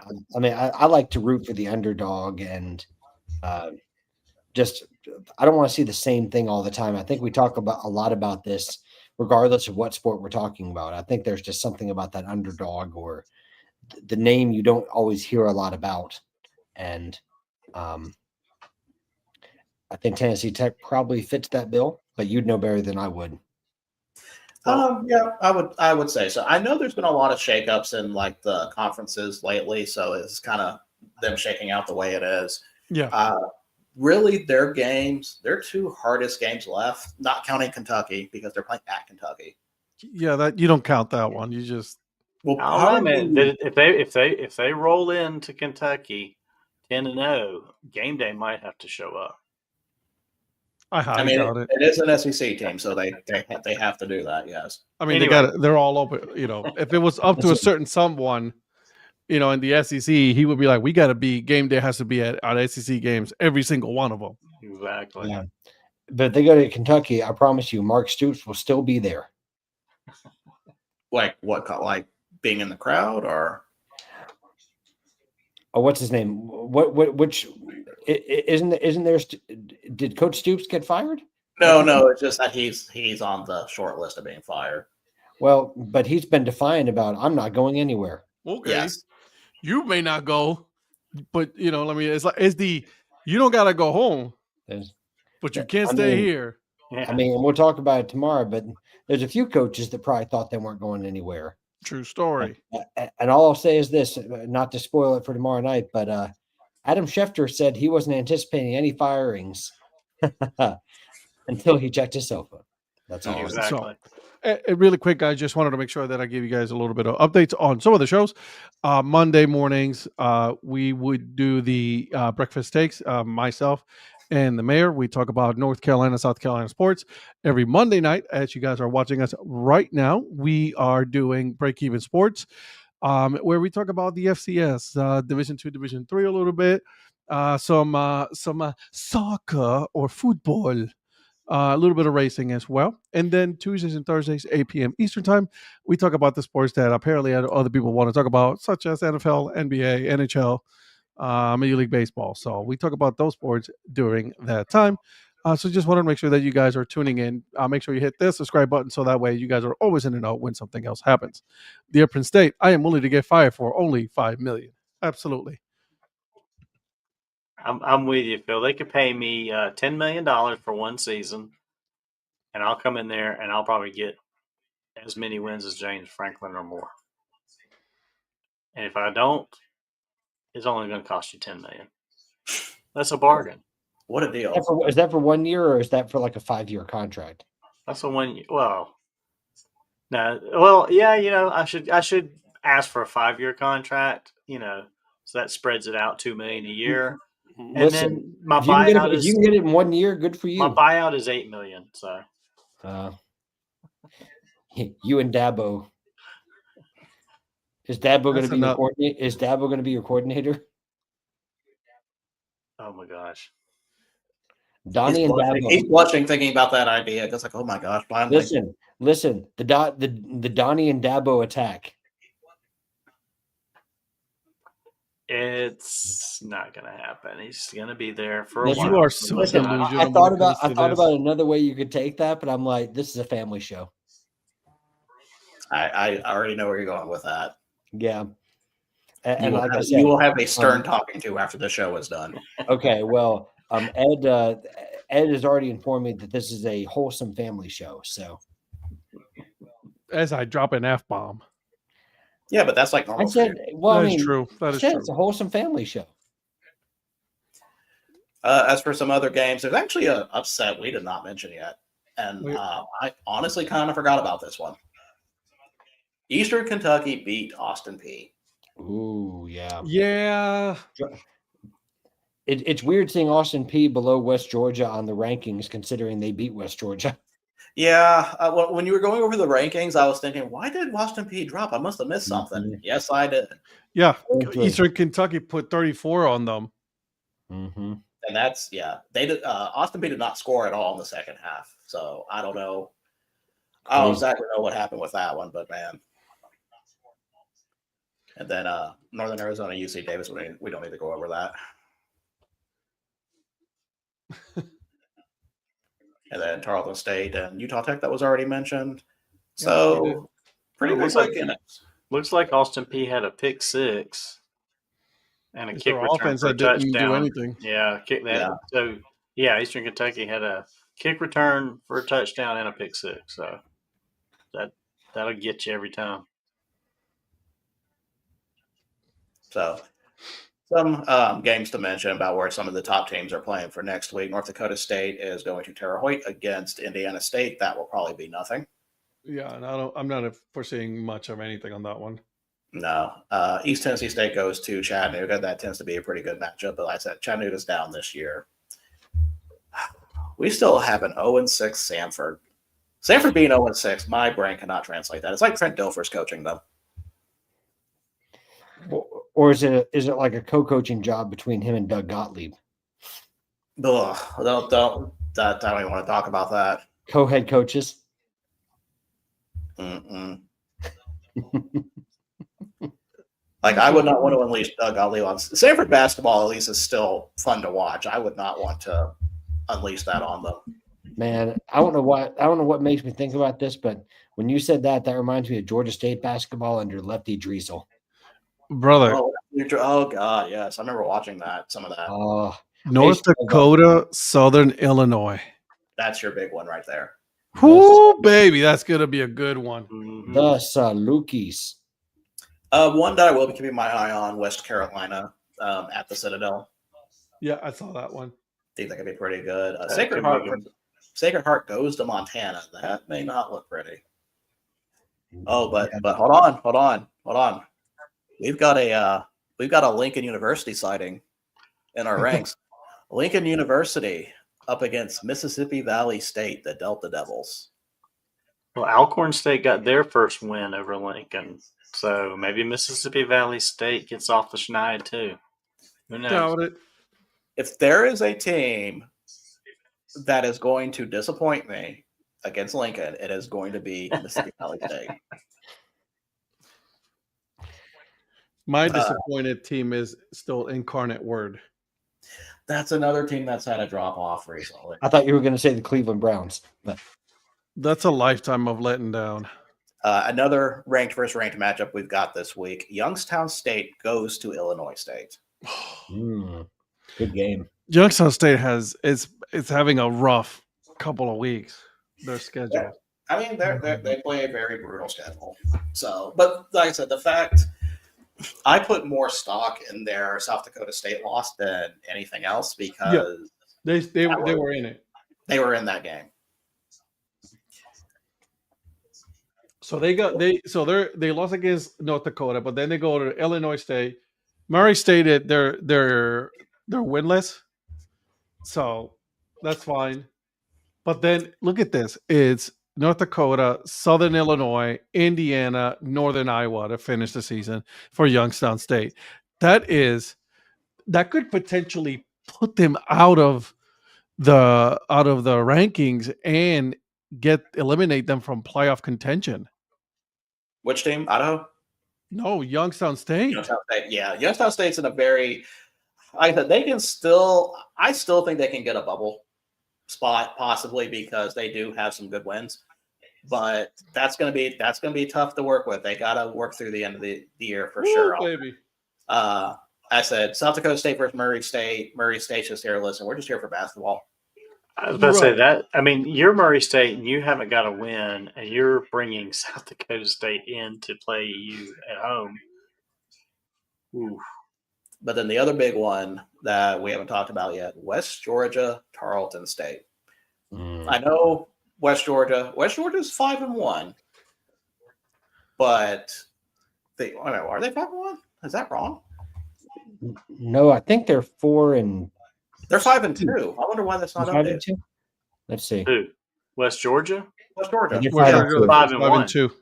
They're I've got 5-2. Yeah, they're 5-1 on ESPN on the ESPN site, but if you look at their record, they're clearly 5-2. Well, because they lost to Austin P, and then they lost to Abilene Christian. Right.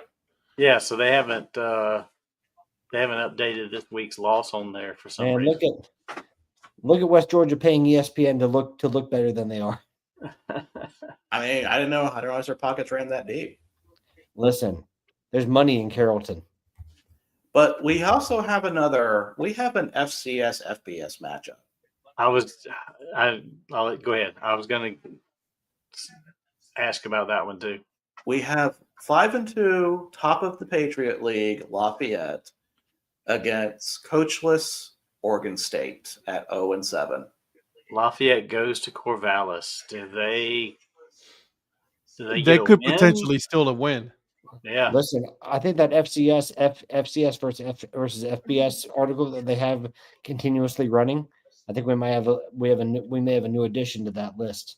Let me see if there is a early line on this game. By the way, is one of the coolest logos in all of FCS is Mississippi Valley State. It's not even the best logo in the SWAC, but it's still a great logo. That's what I'm saying. It's one of the best ones. Man, you're called the Delta Devils? Great name. Bro. Let me see if this is updated. Yeah. Okay, so this is opened up at Oregon State at 13.5 favorites. So that's not terrible for an FCS FBS game. No. Like Cincinnati, Oklahoma has a worse line. Oklahoma State has a worse line than that. And somehow this game is on the CW. Yeah, CW has been pushing football, college football. It's a 10 p.m. game. So I think CW has been pushing Pac-12. Oh, okay. Is that before or after Dawson's Creek? Wait, whoa, hold on a second. Don't be talking bad about Dawson's Creek. The OC. I don't want Bro, to. I used to watch I know, right? Over. I used to watch Dawson's Creek like it was going out of style, dude. I was watching that religiously. Virgil could have starred in that. As what? Huh? As what? As a cast member. As a cast member? Yeah. Or Listen, you weren't going to paint me in that hole. Mm-hmm. Of like, what are you going to? I said a cast member. Yeah. Who's going to tell you were the you weren't token going to paint me person? in that corner. Virgil. Yeah, you got yourself out of that corner. I'm Real impressed. quick, yeah. I sure did. Virgil, you're about to be like, Listen, yeah, you there's know things I you could've could have said. been There's there. You things could I have been the could've token said. person in that show. You know that, right, Virgil? Nope. I'm just saying, I could see Virgil on that show. But guys, I appreciate it, Patrick. I think. I don't know. We'll find out later. Yeah, because I'd be like, I don't know about that show. Definitely. I mean, Virgil has the vocabulary to be on that show. Dude, is Atlanta on the verge to beating Buffalo? I mean, looking like it. They're Listen, up 24-14. I already know I'm going to lose my fantasy football game, but I'm invested Yeah, in Donnie's game. There's a minute 43 left to go in that game, and they're down by 10. Actually, Patrick, you may be. It's coming back to you. Yeah, I'm locked in on Donnie's game right now. I'm locked down. I'm watching Krosky Merritt to see how many carries he gets because he's. I'm inching. down 0.36 points to You got official league this. right now. Yeah. Well, no, because if Allen still has time, he's got this. Unless he fumbles again. How about Ed only scoring 41 points in fantasy football this week? Yeah, we got to talk about that. I don't know what happened here to you. I got destroyed. That's what happened. Yeah. I had the most. I eclipsed my point total from last week by the end of the first half of the morning games. So I was having a good day. Yeah. Not Ed. I'm looking at my bench and I'm crying. I am still petrified I'm going to lose because B. John can still get 2 touchdowns in a minute and 43 seconds. Oh, please. See, Atlanta has the ball right Listen, now, so Josh isn't even doing anything. That's a stretch even for me. And I'm the one that always is like playing down my chances. Atlanta's about to kick off. What are you talking about? I was just going to say, Atlanta's about to kick it off. Oh, okay. Well, the app, the NFL app, still shows Atlanta with the ball. Oh, go on the ESPN app and you'll be able to watch it. Or By the have way, multi-screen like I do. Donnie, is Mrs. Mayer still in the room? Yes, she is. Shout out to Mrs. Mayer with the humongous comeback tonight to get that victory. I was saying something to Lichtenberg this morning on the 6 a.m. show about, man, she is not happy because she's going to lose to you, Eric. And then she said earlier, it's like, hey, I might actually win. She made a monumental comeback. Well, I mean, I guess it helped that Mahomes had a huge night, but still. We've had 2, Mrs. Mayer. We've had 2 1-4 teams win games against major competitors because McCutcheon beat Beeson. Yeah, he did. Yeah, he did. Mike Bison with showing up big this week. I'm sorry. I should say it's on the way to beating Beeson. It's not done yet. So Beeson could drop 2 in a row? Uh-oh. Yeah, I don't know how I beat him last week. That was a joke. But before we go off with FCS, I want to play a little game here. Oh, God. Mm-mm. I'm going to name all the winless teams left in the FCS. Okay. And I want you guys to pick one to see who will win their game first. Oh, I like this game. Okay. Game first. All right. Okay. Okay. So here are your choices. Out of the Big Sky, Portland State Vikings. Let's see. Out of the Ivy League, Cornell Big Red. Ooh. I may not count them because that's just Ivy. Actually, not screw it. We'll throw them in there. Out of the Missouri Valley, Murray State Racers. Mm. Out of the Northeastern Conference, St. Francis Red Flash. Out of the Patriot League, Holy Cross Crusaders. Out of the Southern Conference, Sanford Bulldogs. Out of the SWAC, Mississippi Valley State. Delta Devils. And that is it. Oh, and for the record, if anybody does this, if you pick Mississippi Valley State, I am not counting the Lincoln game. Why? Because that's Win's the a win. You guys got to pick something harder than that. I think Sanford gets their win over VMI. See, that was That's going to what- be my pick. That was the one I was going to pick before you said something about the Lincoln game. Which See, game was that's that, Donnie? That's my fault. I should've just shut up. Sanford. Yeah. Against Well, VMI. I didn't know who they VMI, had next. VMI only has one win as well. Yeah. So So Virgil, why did- I'm yeah. not Virgil. Donnie, I was on the same wavelength as you. I was going to pick Mississippi Valley State. And then someone put a new caveat there, so I was like, all right, I guess it's.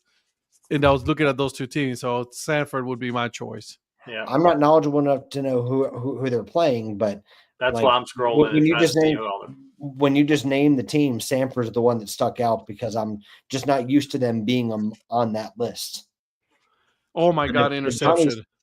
But if Donnie's already picked that one, then let's go St. Francis.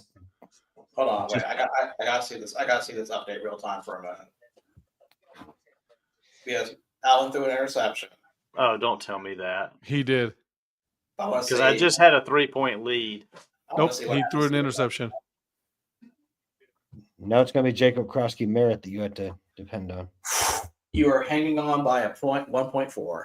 I think he got -2 points. He Yeah. did because I had 75.8. I got 73. Donnie So is- -2 points for the interception. You are a Krosky Merritt fumble away from. I know. I mean, he's got another quarter to go. They got to get him the ball. They You want to gotta know the crazy thing is that Josh Allen can play like absolute garbage and he still gets 15 points.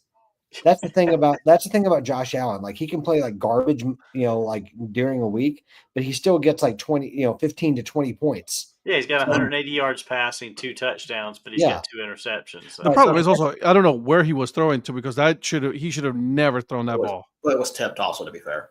No, it was, but if you were looking at where he was throwing it to, he was throwing it to triple coverage. And just a fun fact, Bryce Young has more fantasy points this week than Josh Allen. I know, and I had him on the bench because I was not going to play him. I told you, Donnie, Or no, not in this league. I had him in my other league. I'm sorry. Carolina. He was my starter. I never had a quarterback throw 3 touchdowns since I had Murray starting all the time. It's like, oh, this is different. And who did they play?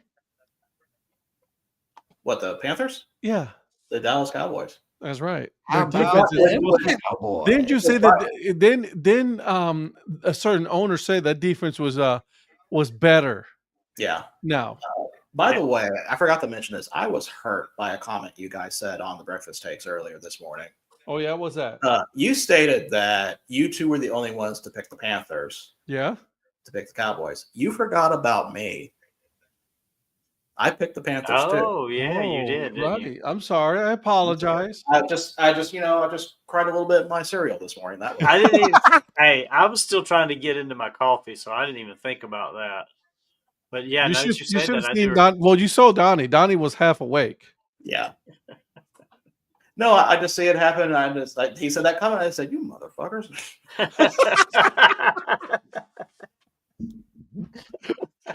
Oh, my apologies. My apologies, my friend. My apologies. I get it. It's early in the morning. I get that. I would have made mistakes too. So that is it for. Wait, hold on, Patrick. What about your winless team? Who do you think is going to go off the winless record? Am I allowed to pick the same team or do I have to go differently? You can pick the same team. I'm going to go Sanford. You're allowed to pick, like the same one, and copy everybody. Don't worry about it. You can go That's Sanford. that's fine because I like to win. I'm going Sanford. Okay, I'm going Cornell. You're going Cornell? That's another. Yeah, I mean, like Murray State has no chance against South Dakota State. I was looking to see who all they're playing, and Murray State has no chance right now. And who was Portland? Portland State was playing a pretty good team too. Murray State lost to Georgia State. That should tell you something. And Virgil's chuckling because he knows it's true. Yeah. Virgil knows the pain I go through watching Georgia State. He understands. Right. You don't even claim Georgia State. You claim LSU more than Georgia State. Listen, I will always love Georgia State because I went there. But that's and I help pay for that. I help pay for the football team. But See, when I was there, we were undefeated. So you should be like me, Patrick. You should just go to a school that does not have a D1 football team or a football team at all. Well, when ironically, sir, when I went there, we did not have one. So See, okay. yeah, so I just paid, like I said, I just paid the fees for it, and then they decided to start playing like the fall after I graduated. So Okay. you're thinking Cornell's going to beat Bucknell this week? Is that what you're saying?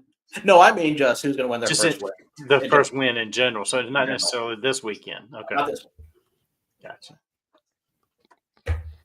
Well, So that is all I have for FCS this week. I like it. That was great. Good job, my friend. So we have covered NHL. We have covered soccer. We have covered FCS. Is there anything, Ed? Do you have any Formula One to talk about? No Formula One this week.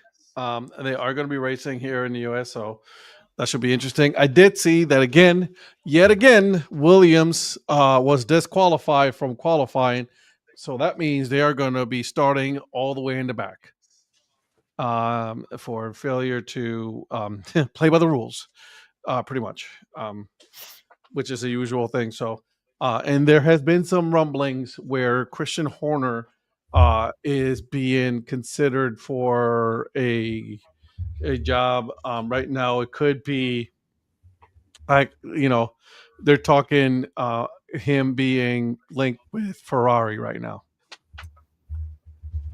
So that could be massive. You got Leclerc, and then you got Hamilton there, and then now you're going to bring in someone of that pedigree to run the whole thing.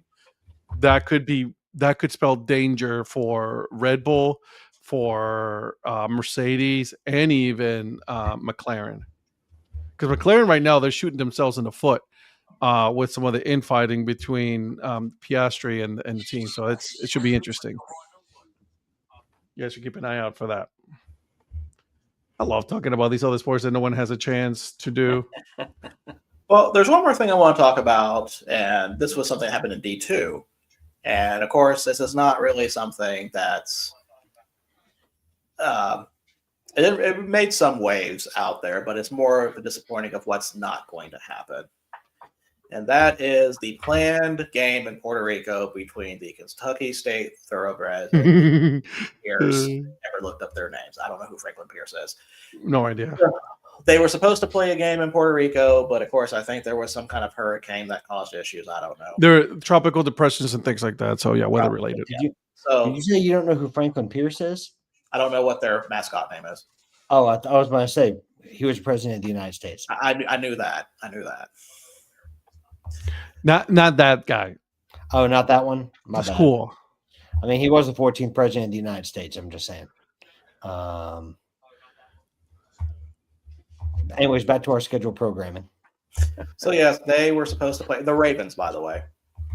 Ooh, so yeah, they were supposed to play in Puerto Rico, but sadly that did not happen. So now the game is a home game for Franklin Pierce up in New Hampshire, and that sucks. I was really once I found out they actually had that, I was thinking, man, a Puerto Rico game, especially between two Division II teams, you would never think about. I think that'd be kind of fun.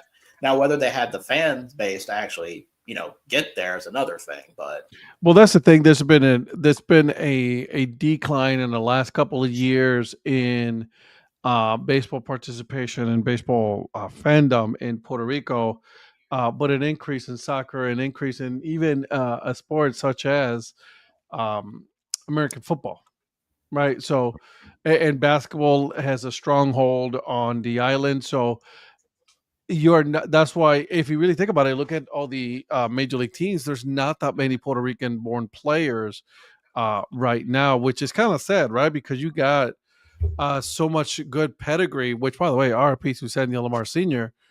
Right? So, like, such as Sandy Alomar, Robbie Alomar, Sandy Alomar, Jr. So, like, so much pedigree, and then to see the sport fall now. Once world, the World Baseball Classic starts, that's a whole different ballgame, baby. That you'll start seeing some fans out there. So do you think it's going to end up trying to do a football game in Puerto Rico? Do you think that's going to be done? Of American football? Yeah. No, there's no infrastructure right now that could handle the capacity and all of that right now. I doubt it. At UFL, USFL or anything like that. Yes, but not an actual National Football League right now. I Yeah. hate to say this. I hate to say this. I hate to say this. I hate to say this. But another sport that they could potentially go in there and do really, really, really well. Banana ball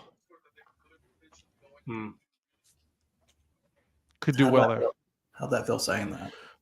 It didn't feel good. Yeah. I'll say that. But if you were to They're have gonna the have- clowns down Yeah. in Puerto Rico, connecting that, Yeah. Negro leagues and all of that, that could be a really good game down in Puerto Rico.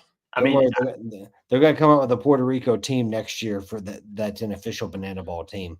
I well, would I doubt it. wouldn't necessarily say specifically. I mean, I guess Puerto Rico would probably be the best place, but I could see eventually having a Caribbean style team, a Caribbean identity team, or whatever. And again, I got to say this. I'm not against a banana ball. I'm not against it. I'm just against one person in a yellow tux.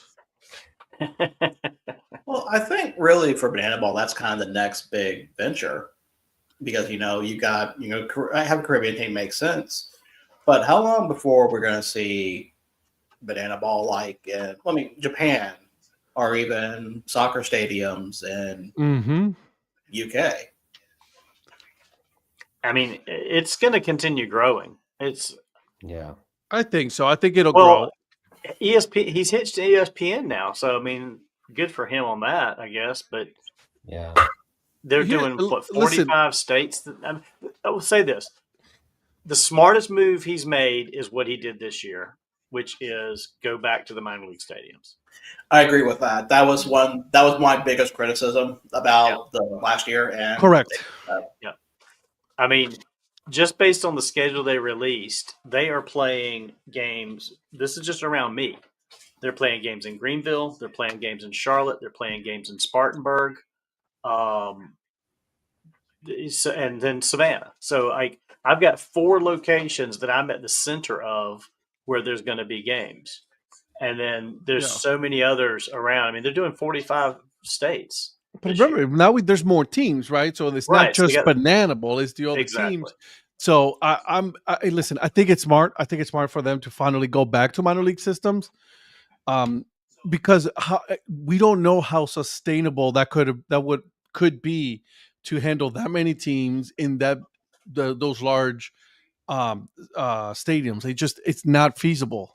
And they're still doing some. They're doing some. They just can't do the whole season in those stadiums. It's just not. You'll do your banana. You do the party animals, which are the original 2s, right? And then you'll sprinkle in some of the new teams to get them excited. But yeah, because the party animals and bananas are playing at Yankee Stadium this year. I mean, they've done Fenway. They've done a lot of the other stadiums. Now they're going to Yankee Stadium. So they're going to Yankee Stadium this year too, I think, actually. Now, didn't I see that the Firefighters moved on to the Banana Ball Championship because they upset the Bananas? They did, but the Party Animals won it this year. Party Animals are the 2025 champions. Yeah, Party Animals won. Hey, that's my team because they wear pink. Guess he Ed's thrilled about that. I don't. Well, I like some of the logos that they have team from their inception. I will say this. I absolutely love the 2 new logos, 2 new team identities. I think those are pretty cool. I was glad to see they brought Dan Simon back to design those because I don't think he had anything to do with the Tailgaters and Firefighters. The Tailgaters logo sucks. That's bad. Well, you can see the difference. Yeah, exactly. Exactly. So I don't mind the clowns, the Indianapolis Clowns. Obviously, we already know that's historical.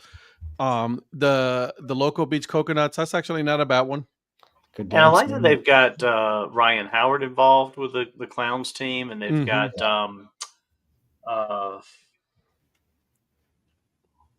can't think of the guy that's involved. They do have some nice 47 hats. I'll say that. I'll have to look at it. Yeah, by the way, can we have Dan Simon do the Utah Mammoth logo and redesign that, please? Thank you. I hate to say this. Have you guys taken a look at the hats? for On the new Banana team. Ball site? Yeah. Yeah. Oh yeah. Yeah. Absolutely love those. Yeah. I Eric and actually were I love talking the about- fitted ones and I love the dad hat ones. Yeah, the coconut one I like. You mean this one right here? Yeah, Yeah. that one. Yep.